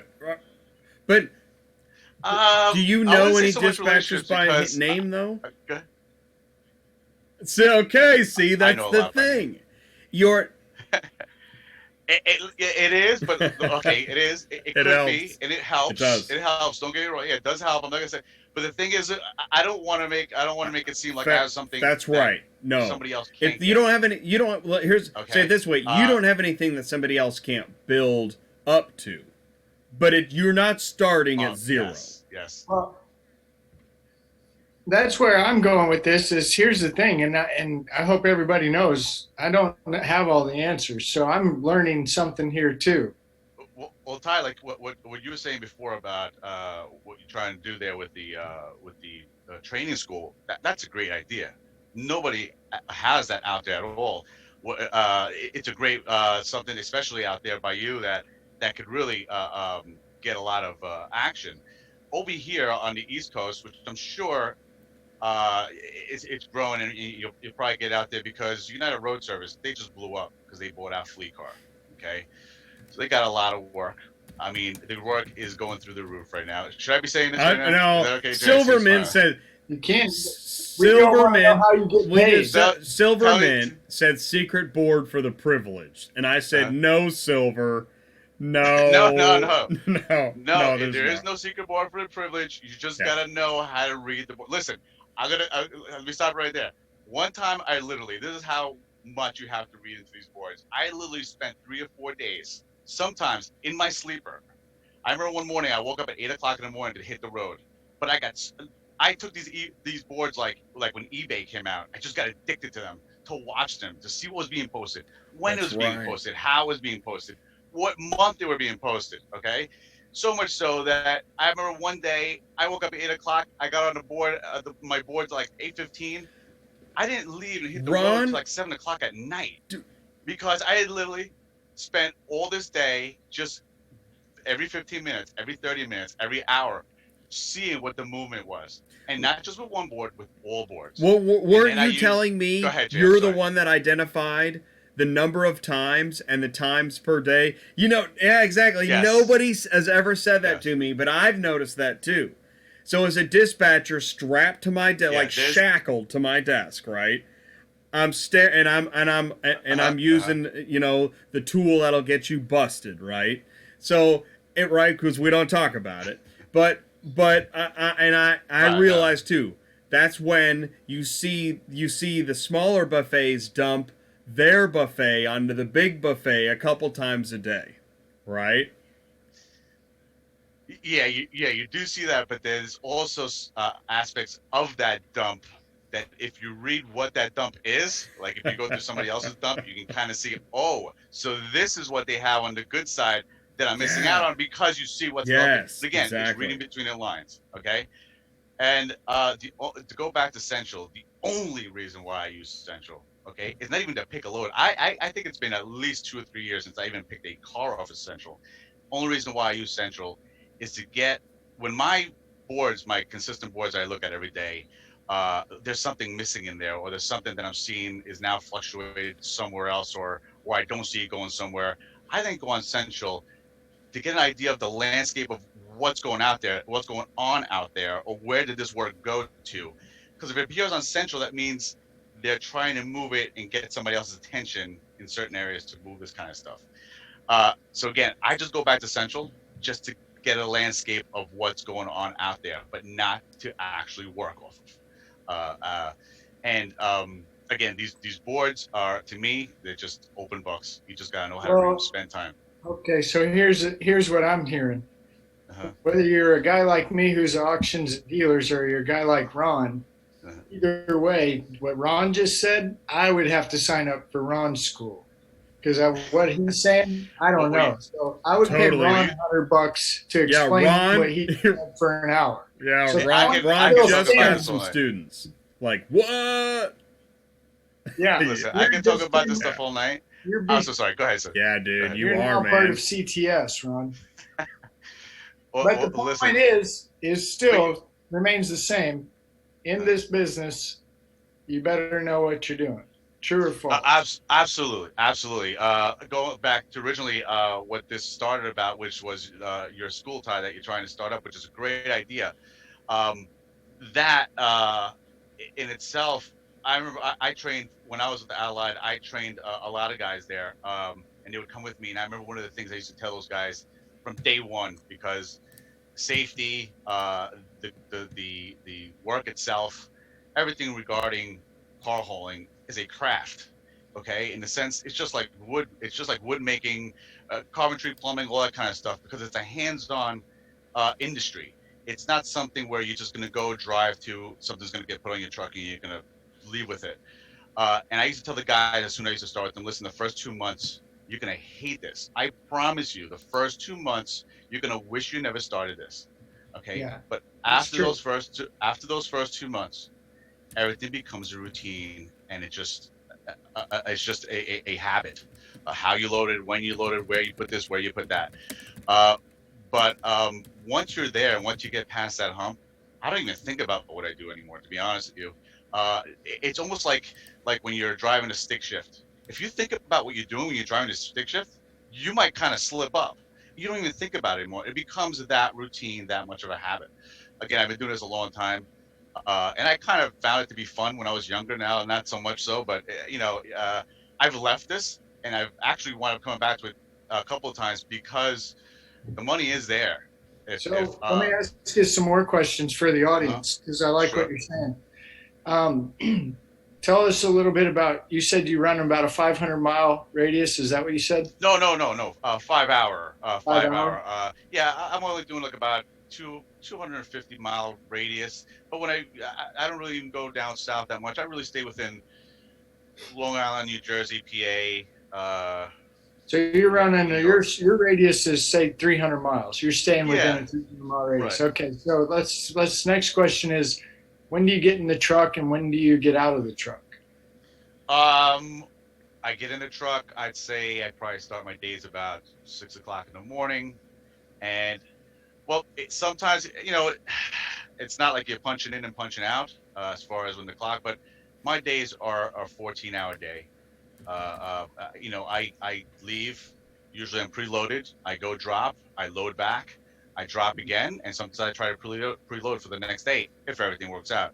You got to remember, I work in around a major city where traffic, 12 miles can be an hour and a half. Yeah. So all those dynamics and being around these big what percentage of the loads you get are full load, one pick, one drop? I would say 98% of them. Wow. Okay. Next question is, are you hitting auctions? Is that where you're coming from? All I do are auctions and dealers. Right. So you're picking up 9 cars at an auction and taking them to a dealer and dropping them off, coming back, getting another load. Right. Exactly. Okay. So the two key words are auctions and dealers. Hey, everybody. Ron, do you know Carl of CJA Trucking? There's a lot of 9 cars up there, isn't there? Yeah. Yeah, there are. You know what it is? You kind of get to know guys who have been in the industry, especially in this area, in the New England area, sometimes just by face or by truck. You might not even know the name, but you'll right. Oh yeah, that's the company with the green and white trucks. It all happens on like the transport parking lot. Hey, exactly. So I got another question for you. So you get in the truck on Monday, and you usually get out when? I tend to okay. Listen. This what I do. My loads are loads that you can be home every Wow. night. Okay. I tend to Man. be out though. Dude. 3 nights out of the week at least, only because I'm a one-man band, and sometimes I literally gotta waste time in my truck organizing the stuff that's coming in, so I know how to move it myself or move it. I have somebody else who helps me dispatch it to them, so on and so forth. So Okay. sometimes the clerical aspect of all this takes up my time. So like, for example, that day I was telling you where I spent 8 hours in my truck just looking at the boards because I got addicted to that. That's a waste of a day. But again, that might lead me into being out because I can get to Research. my stop. So here's another question for you. Research. What? Right, research. Big. Research is key. That's what grabbed me onto Jay initially because I could tell this guy has been doing research. I'm like, you know what, this guy's doing the same research as I am, and I want to get to him before he gets to me. Yeah. That's awesome. So here's, So go ahead. here's another one for you. You're driving a Peterbilt, right? Right. And it hauls 9 cars. Right. Have you any time in your 20 years had a 1-ton and a 3-car trailer? I say that one more time. What? Have you ever had a 1-ton and a 3-car trailer? No, and I'm going to be honest with you. In my area, there are guys. No, who I'm have laughing that. because Ty, there's just you guys, man. You guys have a lot in common. Yeah, well, the thing is that in this area, especially when I see those guys, we have so much tolls over here. I'm always beside myself, like, how is it possible that these guys can make it with these smaller trucks? Right. You know, and just to give you an example, give you a prime example. You got to remember, I actually live on an island, Long Island. People think that New York doesn't have islands, but we have 5 That's islands just a in my area, name. okay? It's not an island. It's just that's right. Hey, wait, that's an iced Exactly. tea. You live somewhere there's iced tea. Exactly. But that iced tea is expensive because for me to cross just daily, okay, let me put it and we're going to talk about paying it in cash because Easy Pass, there are some discounts depending on what time of the night you drive or you cross the bridges and tolls, that'll save you. But if we're talking just cash, like if you're literally going to go up into the toll booth and pay cash, a daily commute into Long Island and out of Long Island is between $180 and $210 a day. Okay, your Easy Pass a week, if you're doing that daily, is easily, man, that could be an easy $800 to $1,100 a week, depending how much you run it, especially if you're doing local stuff. Okay, so that's why to me those 3 cars, I'm always in awe. Like, how are these guys making it? I see them sometimes where I am, and I can assume what their rates must be, and I'm thinking to myself, how is it that they're doing that with the rates that I'm getting for a 9-car load? So to me, that whole aspect of the 3-car, I take my hat off to them. I see them working hard. If I can help them out, I do.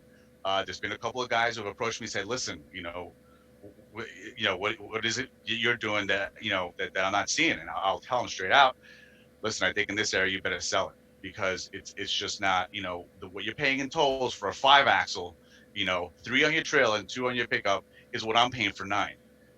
So to me, that's just the logical sense I see. Again, I don't know the ins and outs of it totally, but on the surface, I just tell them, listen, this is what you're paying and this is what I'm paying. Right. So you're saying, I mean, if the audience, because these are like this kind of dialogue right here, interaction for the audience. And you know what's really, I was just thinking that, but I want to say this for perspective, because I like to jump in the boxing ring and put my hand out and I'm the referee and then fight. But, I need somebody here's the referee statement is that Gene is in the brokering, and I really came from dispatching. And I mean, early on, all I could do is just listen to what you're saying and try to keep up with the inundation of information. Right.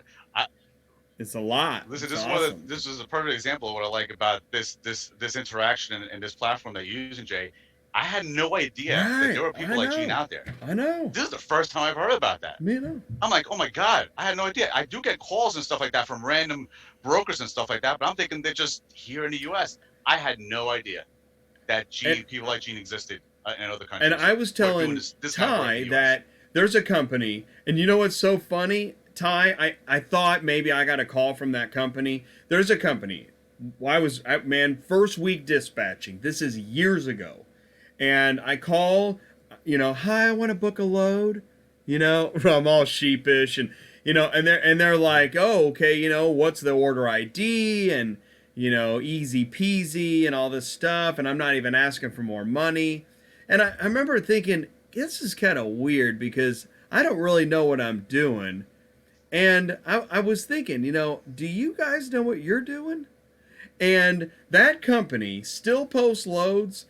In the years that I've seen them, I think I booked one car. And I started thinking, I don't even know if it's a legitimate, I don't know what it is. And every time I talk to somebody, I talk to people with South African accents and Australian, and that's fine. But it's opened my eyes. There's a lot that we don't know. If I could throw back these boards in there, in respect to what you're saying, Jay, these boards are another example that help me weed out, okay, the truth and the false on who's Right. legit and who isn't legit.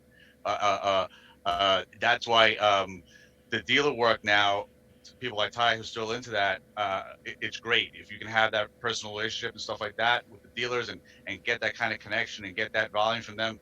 It's great, but for my region is over here with all this different competition and all these different mentalities and again demographics, even just trying to be politically correct here, all the different nationalities that have their own way of doing certain things, which is fine. Absolutely. There's hardworking people out there, 10 times harder than me, and I take my hat off to them.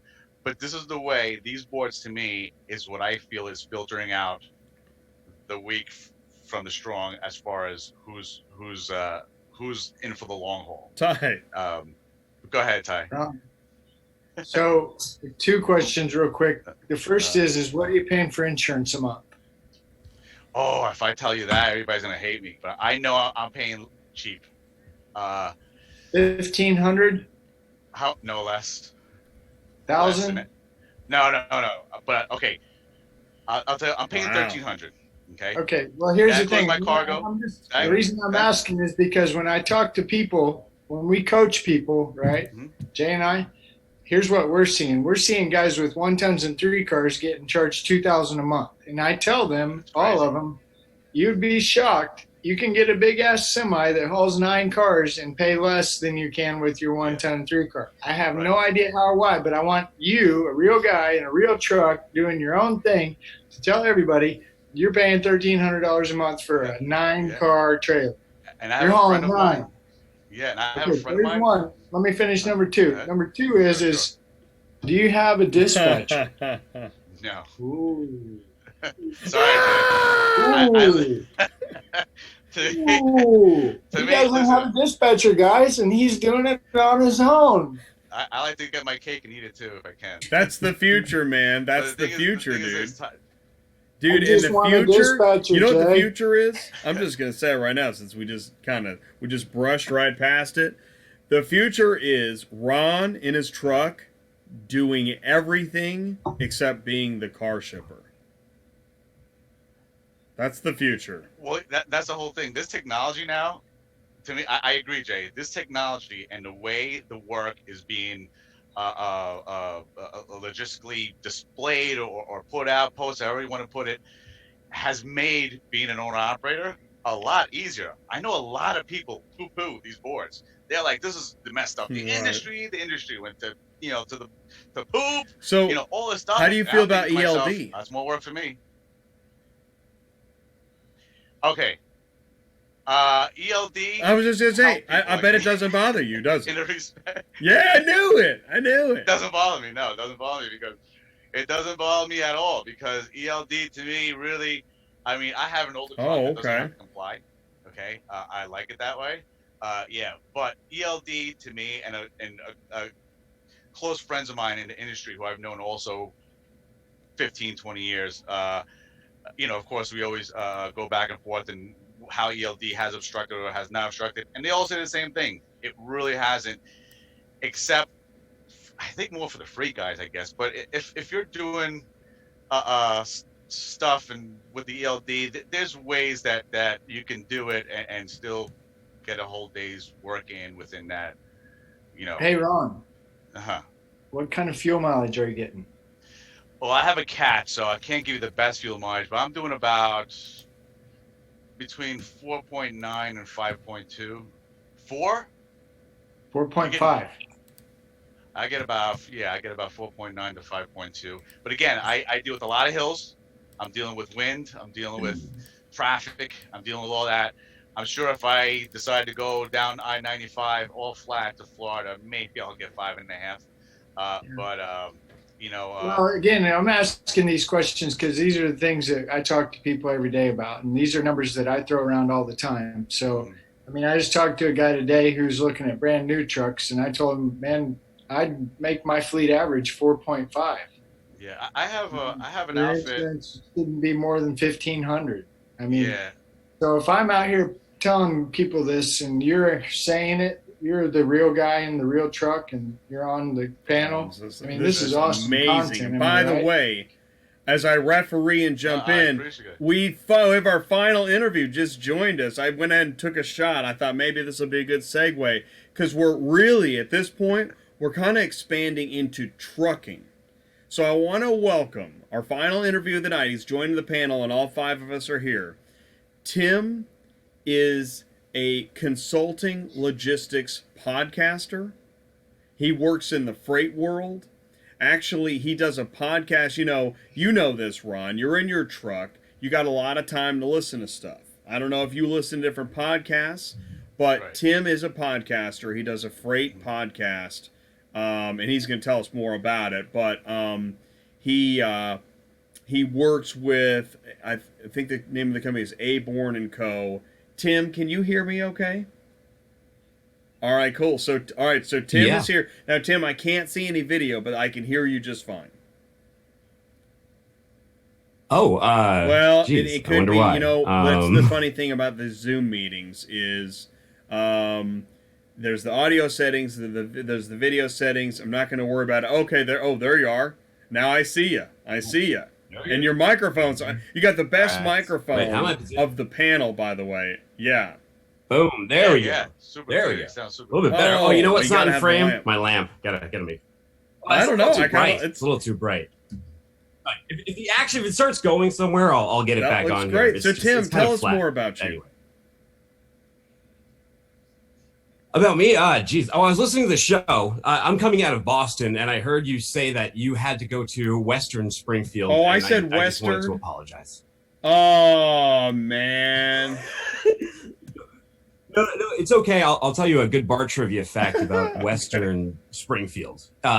It has the highest per capita of men in cargo shorts. In Hey, that sub-freezing explains the weather. guy in the flip-flops. There you Wow, go. no, There I you go. seriously did, and I thought, you got to be freezing. Yeah, it's just a thing. It's just a thing, man. It's like the Right, suburban it's, male you know what? flex. It's probably out like here. beards and mustaches in Kansas City. Yeah, because we got some Ooh, serious retro handlebars going on, and it's pretty cool. Yeah. So I don't think I should be going to Kansas City anytime soon. There might be okay, well an that's open okay. flesh wound So still all there. right, so what's the name of your show, Tim? It's called Consulting Logistics. It's a logistics podcast. We deal a lot with tech. We deal a lot with over-the-road transportation, talking about ELDs like you guys were earlier, data optimization, TMS, talk to robots, but, we try to keep it exciting and lively, too. All right, That that's kind of true. stuff Now, we do you really have well. guests on your show, or do you? Yeah, okay. Yeah.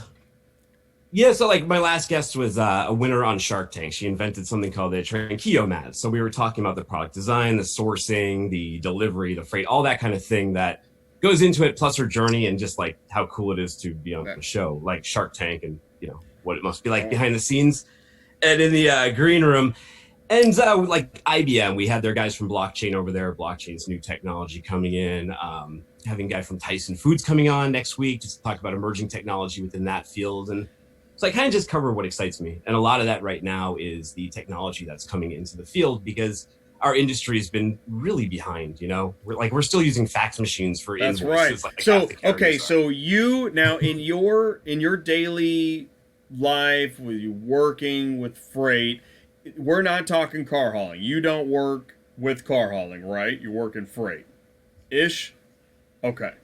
So we deal with FTL, LTL shipments. There is some car hauling because we do have a few car accounts, but mainly we're talking about like LTL optimization, route optimization for full truckloads, ocean One of the carriers, things air that I carriers, that say, kind of stuff. some people get a little shocked by it, but car hauling and freight truly are sister industries. I don't have to prove it. All you got to do is pull into the truck stop, right? And in the Sure. technology space, load boards. I love looking at the freight load boards because I think they're much more advanced than what car hauling has. Yeah, no, I had a couple questions for you guys actually, and I'm glad you actually have the panel here because I want to talk a little bit about ELDs and about the freight boards, especially like the Uberization of freight and the digital load boards that you're seeing now. And since you guys are actually in the field doing this stuff, I was curious about. Well, let's start with ELDs.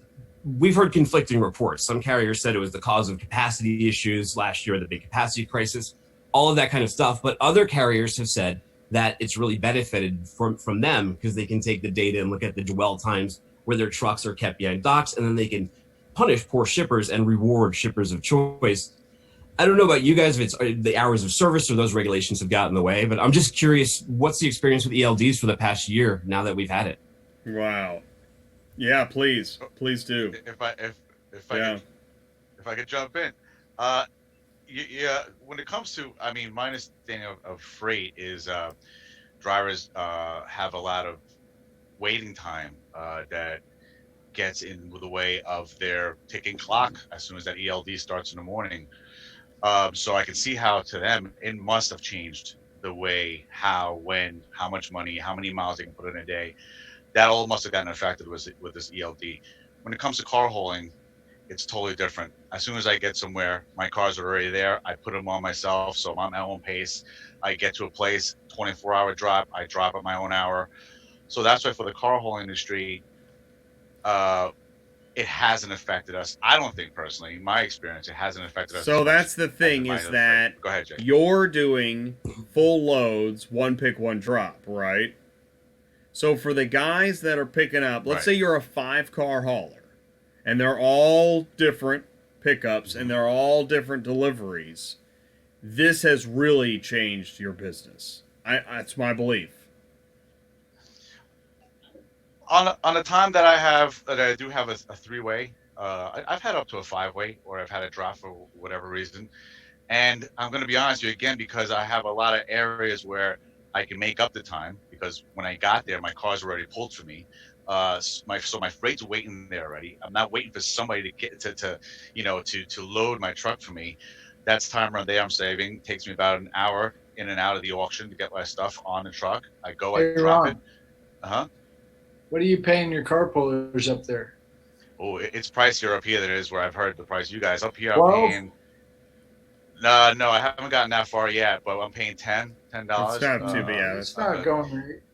Down Yeah, in Dallas, they're getting away with 12 and 15. Well, wow, I thought I was on the higher side, but no, I'm paying 10. But Sorry, there's didn't wanna another. get off track. My bad. But to add to that, since you brought up the carpooling, another area where I also save time is if I have cars to bring into the auction, say they're lease returns. There's certain That's auctions that it takes a long time to have each car be registered, and get back to your truck. I actually pay another $5 per car to have somebody do it for me. So that's another time that I'm making up by not doing it myself, and I hit the road again. So that's where I think for the car industry, for the auto transport industry, ELD. I don't really think and it's a drastic. I'm not only playing devil's advocate, but I do believe that it has a detriment effect as opposed to the way things were being done. How big is your area? I mean, Long Island to upstate New York. Right. So upstate New York, like I said before, I'm doing about 250 it's miles. not a very big area. Also not, if you're moving 500 not a miles very big area. a day, and you have 5 deliveries and 5 pickups, you are out of whack now. So those long hauls, that's where it's going to take up your time. But like for example, you see, I have friends of mine who like a car hauler of mine, buddy, who likes to go from New Oh, Jersey there you out to go. Iowa. Okay, He that's loves that route. a Okay, distance. okay, he goes out to Iowa like every week, Those things are and he's sparse. the I kind of mean, guy where Iowa, these things are all over the place. yeah, he has a couple of drops, but he puts in his 10 hours driving. He gets, I think, to But he where the next knows day his only route. has 6 hours left to drive. Yeah. He knows his route, and he gets them all off really pretty quick.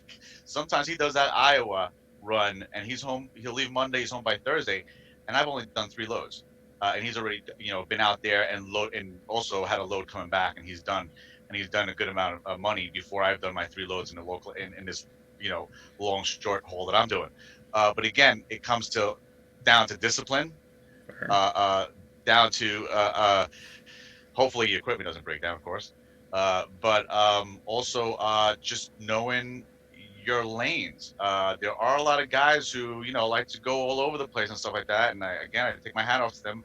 If they like it, that's great, but I guess I'm just an animal of habit. And here's the thing I is, like so to there's kind a of, couple other factors here. One is some car haulers are chasing the money, so they don't know the lanes by the mere fact they're chasing the money. Number two, today this is I found it so interesting. I was really frustrated. I thought, well, maybe I'll work it into the show somehow. I got on to the interstate at a different spot than I normally do. I thought, well, it's just a few miles out of the way. I lost 30 minutes to go a mile because of unknown road construction. Now, I don't know why they're blocking off 2 lanes at 10 below, but they were. And I mean, I saw trucks. There's a lot of trucks. I thought, man, somebody is freaking out right now about their ELD. right.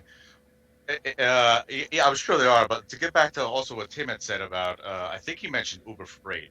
Sure, yeah, like the digital load boards and your Yeah, experience using those. right.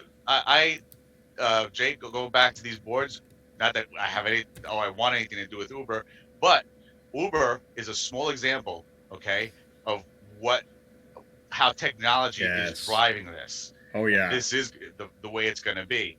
Okay, Uber right now is very infant in what it's trying to do, but the people coming on like Tim, if you're doing any kind of research into that and using that as a reference, right there you can kind of see how you can adapt what the auto industry does to your freight hauling as far as the technology. What I do in this tractor on my own on a daily basis off my iPhone, okay, to me I find amazing because of technology. I literally do not make one invoice. I don't. If I'm on the phone, I think this is the longest phone conversation I've had in a while. Okay. Because everything is done through my phone, through the apps, listen, everything's down to give you a prime example. I'm sure a lot of people out there knows what I'm talking about when I say this, because a lot of these boards have apps that you use to show when you picked it up and you dropped it off. It literally makes a longitude and latitude marker of where you actually physically drop that load. So a driver can't BS, or a transporter can't BS where these cars actually are. They didn't pick it up. They did not pick it up. So to me, this technology is the best because that's what weeds out the good from the bad, and that's what keeps these big outfits saying, you know what, this car hauler is doing this, give it to them. Sure. But again, the actual technology going on now lets me, as an owner operator, do what I'm sure 5 guys probably back in the day used to have to do in an office. I can do it from my iPhone, and it's amazing. I mean, literally, from the inspections, from the invoice. Like I said, there is no invoicing. Everything. Actually dispatching the work to myself is instantly. And these boards, if you study these boards and how they operate, I don't see how. Well, I know UPS started this a while back. We're talking about 10 years ago. They took it over for a call hauling company. I forgot the name of it back when, and they were the first ones to kind of try to get the way they move their packaging and introduce it into car hauling. And I think that's where this idea started. And now we're seeing these big boards, and now they're trying to kind of take a car and ship it like you would a package. When a UPS guy comes to your door and he leaves the package at your door, what does he do? He scans it. Same thing with these cars. These cars, these large boards, they want to know, and they know where these cars are every step of the way. Well, you bring up a great point about the transparency that it brings in. And, in freight and car hauling, there's probably a similar saying, and it's cut rate, late freight. The dishonesty there where you have people coming in, undercutting you on rates, but they're not delivering it in that 1 or 2 day span. They're BSing on the drop, or they're BSing on the location VIP. that's at, or something that happened to a driver. VIP. And GP So if you solves pay that more, issue. you should get more exactly what you're looking for, right? Again, if I could touch on another area that kind of hones it down to filtering out, again, I keep using that word, between good freight haulers or good car haulers, is these apps, these boards, because everything, as you can't BS anymore. As soon as you pick up the car, if you're not using what they're telling you to use, their app, they won't use you. Okay, and something that all these owner operators, small carriers with small fleet don't seem to understand too is that every Metrogistics, Cars Arrive, Ready, all these big major boards right now, they all use a rating system. Okay, they use a rating system on your performance, your capacity, what your score is with DOT. Okay, and on that they base it and they give you a rating. It's just like your credit score. Okay, no, I do. I love Jay, man. And when you say about. Credit score, which, okay, well, and who? That's how I Ty, imagine it. Were you talking about social credit score? Right? Yeah. Social credit score. Google in China. That's where we're headed. Google in China. Well, this is kind of what it is. This is kind of what it is, because going back to what I was saying before too, there's one board that does take the top 5 transporters in with respect to those different things they use to rate them. Parameters. And they feed them more work. And as things become more automated, that score is going to become more important. Yes. A lot of guys, or a lot of carriers, they don't realize when they get one by bad the way, rating or one bad score, this, that, and Ready Auto says this on the phone, so this isn't even speculation. I'll just phrase it this way. I've had Ready Auto agents tell me, don't worry about our score. It's all whatever right now. It's not. No, I'm just saying. Hey, let me say this. I'm not saying Metrogistics will say that. All right. Metrogistics knows everything. Yeah, they do. Everything. They know everything. The same thing's going to happen though. As data analytics get more powerful and companies start embracing it more, you're going to not just see carriers get these social credits. You're going to see shippers as well, especially in times of bad capacity.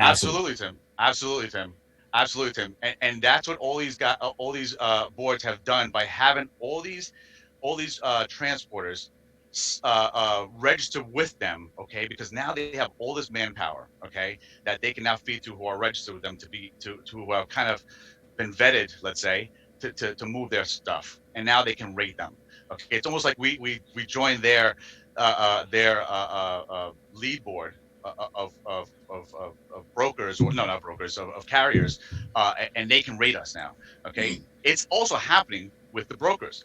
For example, Central Dispatch. Sure. Okay, Central Dispatch. If for some odd reason I have to pick something off of Central Dispatch or anything, I will not pick, even if the board is a excuse my French, a tit load, where it's point A to point B, and it's paying $1,000 more than it should have. Okay, I will not take it. And I was just going to say, that's the broker score, that's the carrier score. Wait until we can get the vendor score. What if Central Dispatch had a score? What if Metrogistics had a score? Now that'll really even the score. Huh? Yeah. Oh, yeah. Yeah, that's how I initially called Jay on one time, because I was looking for information that I couldn't find on this one broker. And for some reason, I thought of Jay. I was like, let me see if this guy Jay, because I can see he digs into this kind of stuff, if he knows anything about this carrier. But once Jay gave me the information, I saw it. I was like, all right, fine, you're good. But really, they had this cream work coming out of my area going to where I usually go, and I didn't want to take it. I was so close to just saying no, even though it was good freight. It was perfect. But I couldn't find anything on them. And there's so much work out there right now because of these boards, because of how everything's being posted, that it makes it easier now to say, no, I don't know them. I don't even want to And deal with this them. is where I'll social media is having an effect, even though it's not in easily manipulable data. Just getting somebody's opinion in sentence and in words is having an effect in so-called on the score. And that's why, because we see, listen, Gene, we're going to see the company you worked for probably change their name again in the next 3 months, and they've already changed it 6 times, right? And you just ditch the score. Just, you go to the gas station bathroom, you change your clothes, you shave your beard, you turn your hair purple, new score. Great direction that you're going with that one, Jay, because it goes both ways too. And it's people gamifying the score too, or people gaming the system on the score. Sort of like you're seeing with Amazon reviews now, where people send someone a free product over Facebook. Rampant. And all the reviews on there are for like fake Chinese knockoff products, 600 positives. But that same gaming happens on Yelp, and it happens on any type of review site. So yeah, the excitement about these ratings is kind of great because it gives the shippers more choice, it gives the carriers more choice. But we got to be mindful too of the control measures that need to be put in place so that these things can't be manipulated. And sometimes only through information and actually talking. Look how many fake Facebook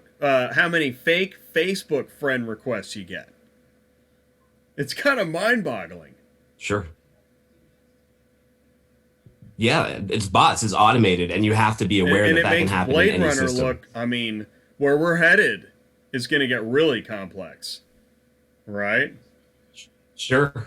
What makes you a human, right? What makes your vote or your opinion count? What is real and what's not? It's ironic that it's a robot checking to see if I'm a robot. Yeah. It's like you have to pass its Turing test. Are you a robot? Oh, you're not? No. Yeah, it is. It's really interesting. And I like that. Really, technology, of all the things we talk about, there's many things, but technology rises to the forefront of one of the more important. And that, let me tell you, that's what bugs me. That makes some people just, like, oh, okay, we're going to create 20 incredible technologies. Well, no, actually, you can't. I don't think you can create 20 incredible technologies under one roof and actually take care of your customers. Focus on 1 or 2 core technologies and partner up with people. You're not going to create, this isn't Star Wars. You're not going to create 20 Death Stars. And so it is. Oh, I was going to say, it's interesting to see the money that's being put into this now, though, in Silicon Valley, because you have it going into some traditional firms, but then you have some startups who have never dealt with freight getting like 100, like NEXT. They just got a $97 million Series C funding. Flexport, they were just purchased by Google. So they have like billions pouring into them now. There's a lot of money going into it, but is there enough understanding? Really worth that money? Now, I'm not qualified to vet Convoy, but I do also want to know, is it true? But there was a wait and see with Uber. There was a long wait and see with Amazon. Some people can pull it off, but we obviously know not everybody's going to. Ty, you were just sharing that Car Guru's Too Much Optimism article. Have you guys seen that going around? I saw it on LinkedIn. Ty shared it with me. Right now, Car Guru's is under the microscope. Is it real? Is it just a lot of hype? Listen, Enron advertised like crazy. That guy in the silver suit in the lake, and I was like, wow, this is amazing. I want to work for Enron too. Yeah, well, look at that one in the rearview mirror. So. Sure. And that's big money. Some of these companies get so big, and you sort of look at Google, and then Google launches a ton of products, right? And some are great, like their search engine, although that's getting like really adified now too. So don't get me started there, but like they're really good at some products and then just absolutely awful at them, like Google Wave. Anyone remember that? No, not really. Microsoft Zoom. Anybody Somebody use that? was talking about that recently. How's Zoom doing? Yeah. Sure. And what does Right. freight look Some like in things those are same not going hands? to work. Some are, and we just have to be careful of what we get excited about. I mean, I think there's car hauling technologies right now that would want you to believe they're just headed, straight up, and they're not. They're going to take a big dump. Somebody's taking a big dump soon. Who's it gonna be? Who's it gonna Yeah. be? What do you got, Ty? Ty's the prize fighter. I saw him earlier. He was punching the screen. It was great. And he always wants to know the money. He's the accountant. No, not the accountant, but I do have a lot of people that ask a lot of questions about it. So I just want to make sure I'm in the ballpark there. We're good. Have you used the digital load boards? Is there good revenue? Is there good margin on there, or is it really cut rate? I know it's convenient to find the loads, but I'm gonna say this: what's the pricing like? There's still a lot of human interaction, and because of that human interaction, that still leaves a lot of room to negotiate. Once they remove the humans entirely, and the rates come up reasonably, this is what I heard Convoy's doing. I heard that Convoy is like that's the buzzword. Everybody, Convoy. So I heard that if their goal is to raise the rate a little bit and lower the interaction necessary so that people just get used to the system and like it, and that's a true automated solution that isn't another cut rate solution, right? Yeah, and that's the goal. Sure.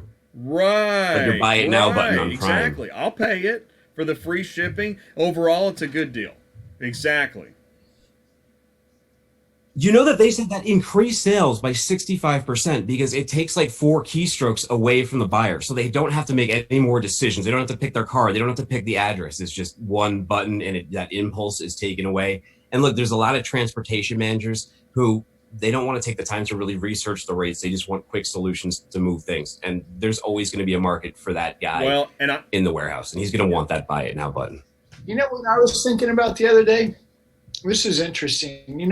Our phones have become basically an additional extension of our body. But do you guys ever remember when TVs came into our homes?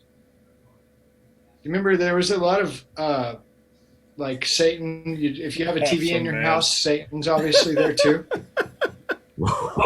Before my time.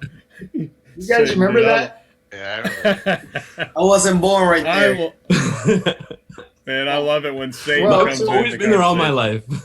Anyway, I'm thinking everybody was always worried about TVs. Stop watching that thing, go outside and play. Turn the TV off, stop.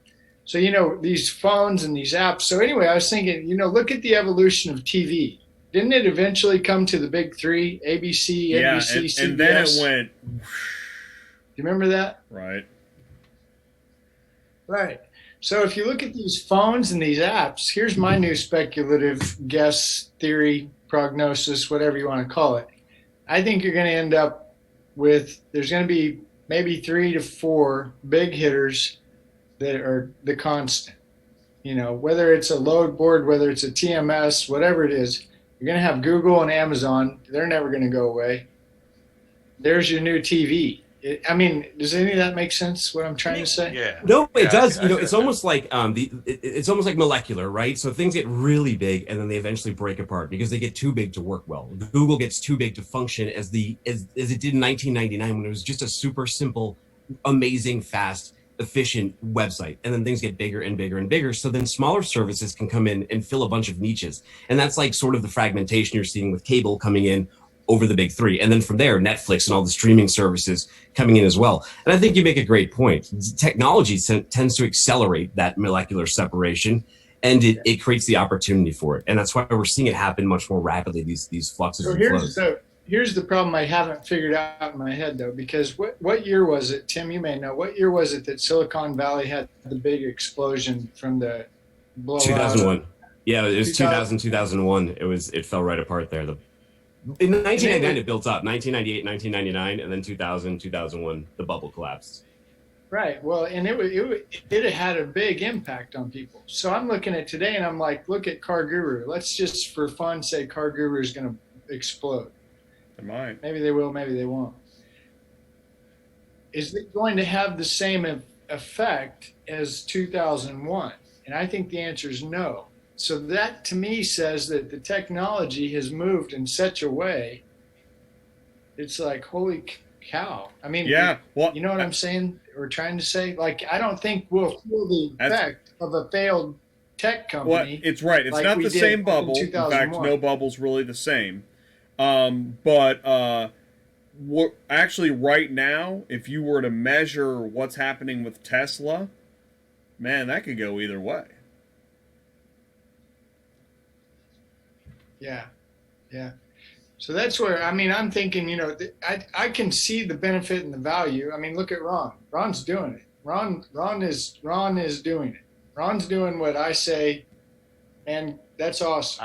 I give a big hand. I have to say to technology. That's made it easier for me too as well. A lot of people kind of want to shy away with technology, so on and so forth. But sometimes you got to take the bull by the horns and Well, kind but of look work at, with okay, it. so we're talking about technology and car hauling, but yeah, I think the principle, my thought process is I know I agree with you, Ty. there will emerge a big five or a big three. And they're all going to have to learn how to get along with each other. Do you want to watch ABC tonight, honey, or do you want to watch CBS tonight, honey? I don't know. Right. But that's kind of the direction I see it going. I think Tim made a great point by saying some of these softwares and some of these apps and technology has actually caused more fragmentation, in my opinion, in the car hauling world than helped. And I think this, at some point, okay, everybody needs to stop coming up with a new wheel. We got a wheel. We just need to make sure it rolls. It's standardization, yeah, amongst technology, some unity amongst what people are using. So there's some shared language. Yeah, everybody gets along. And I don't know, are you seeing that in your world, Tim? I mean, are you starting to see where they're all maybe going to narrow it down to a couple? Like with shippers, we're still trying to get them on page with just like data cleanliness and data capture. You know, people want to like run ahead to technologies that really aren't applicable to them, like blockchain and stuff like that. We're like a huge benefit to them in terms of like savings and opportunity would be just a TMS, technology that is readily available to shippers of any size and can help manage and book their freight for them with, contracted loads, maximized loads that's, administered by an impartial party. So a lot of like what we do is kind of education on what technologies are applicable to people because we're in the 4PL space, not the 3PL. So we help them select the carrier partners and the brokers. Hey, Tim, I just want to ask you a question. How will you use blockchain engineering on car hauling business? So what you could do with it, it's really being used in the food space. That's where it's being adopted because the real benefit of blockchain is that it's an immutable ledger. What that means is that nobody can change anything on there. So it can be really applicable, and especially in insurance for cars, because if you think about it, every transaction you put in there, you can have put on this digital ledger. And the digital ledger, just think about it like a bunch of documents laid out in a table, one by one by one in a row, as if they were invoices. They're just digital. That's the blockchain. That's all it is. It's just an information transfer system that's peer-to-peer, but closed between who's ever a part of that particular chain and has permissions to change things. So in your business, I could see like title transfer, right? That could be a big one. So could like IoT sensors, like IoT's Internet of Things. And it's like RFID now. You could put that on a car, you could put it on a bumper. You could tell the speed the car traveled at, temperature that it was kept at. Those kind of control factors that you want as part of your contract with whomever. Right. Actually, what you just said, talking about the Internet of Things and data and storing data within, whether it's barcodes, QR codes, with some type of coded scanner so that the data can be easily transferred one system to another. That's where we're headed. And shock sensors too, because if you think about it on the car, especially finer tuned sports cars, or if you guys are moving like trading cars, if you're pulling them from auto shows and things like that, shock sensors and the amount of damage on there would be vitally important, not just to the owner seller, but to the buyer. That's why I wanted to say earlier, data set you could present. when I talk about ELDs, it's more nostalgic and as an irritant, but you can't kill all the mosquitoes. ELD's not going away. I mean, it doesn't matter what I think of it. Sure. And really, it's not the ELD. You don't kill the messenger.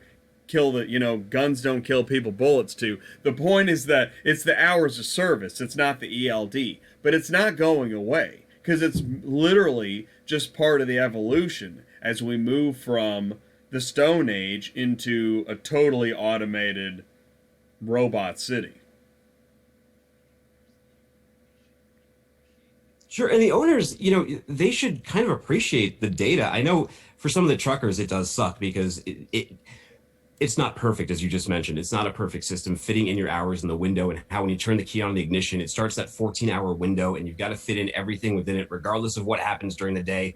And there's only a few control factors to even get outside of that, right? So that's kind of a big issue. But on the owner's side, you can, and on the good employee side, you can really start optimizing your freight and your loads, because you're going to have a great idea of miles traveled, time traveled, distance, and you can start measuring that thing with like weather conditions, and you can start really, really optimizing the amount of trucks you have on the road and the type of pickups that they have to do and the stops that they do. As you mentioned, some of those fragmented loops over there, they're going to 10 different locations. Manually. How well has that been mapped? No. Has that been mapped against traffic? Exactly. Has that been mapped against not. time of day? It right? is. It's all manual work right that's now. Hours, we know hours. that with what you're talking about, the fleets will benefit. They're already benefiting. And down to the single owner operator, it'll benefit. Because overall, this technology, it's where we're headed.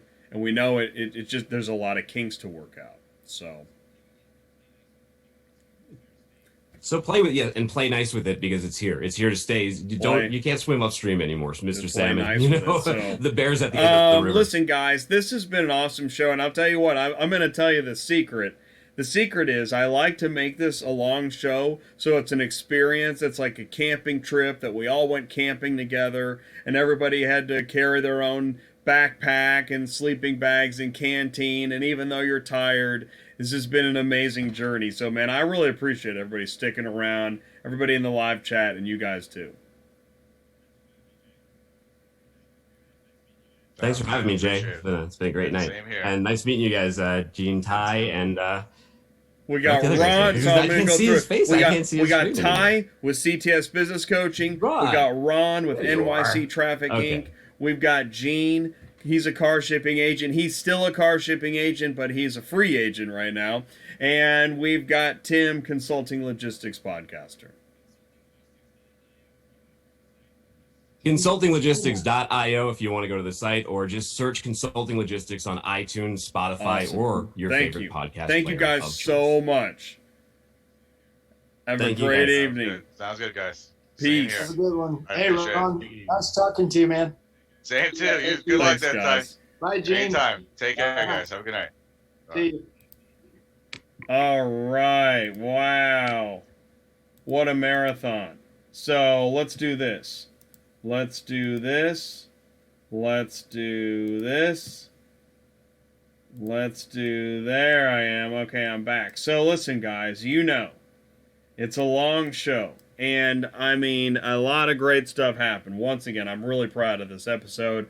I really appreciate the way everybody stuck together and weathered the storm of the crashing laptop and the donations and support. It means a lot, and there's a reason. It's because I'm here every... I'm trying to click through my windows. I'm here every Tuesday night.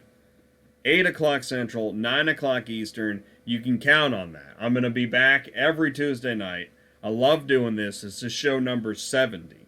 And I just want to remind you, whether you're a car shipping customer, auto transport broker, car hauling dispatcher, vehicle shipping company, car carrier service provider, AutoTransportIntel is now the #1 recommended YouTube car hauling channel for you.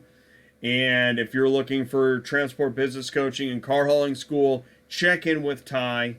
He'll answer his phone. Easiest way to do that, go to ctsbusinesscoaching.com. Again, ctsbusinesscoaching.com. You can email me, autotransportintel@gmail.com. And also, please remember to like, share, subscribe, and, tell your friends and spread the word. I really appreciate you guys so much. Thank you, Sam. Also, thanks for joining in the show. And I appreciate, I'm glad that, people are coming together in the community, exchanging information and leads and learning. I learn every episode. I really do. And I'm looking forward to next month. We're going to start Fleet February, so we're going to start talking to more fleets. And again, I open up the forum. If you are a company, service provider, or vendor and you're in car hauling, I don't care what it is, if it's technology or if it's trailers and trucks or tires or gauges or refrigerators, microwaves, maybe you've got meal plans, maybe you got a workout method, whatever it is, if it helps carriers, I want to know about it. I want to have you on the show. I'm going to start up the car hauler. I thank you guys so much for tuning in once again. I will see you guys next Tuesday. Here comes the car hauler. You guys take care. Peace out. Thank you so very much for tuning in. It really means a lot, and I appreciate your support. You guys stay warm.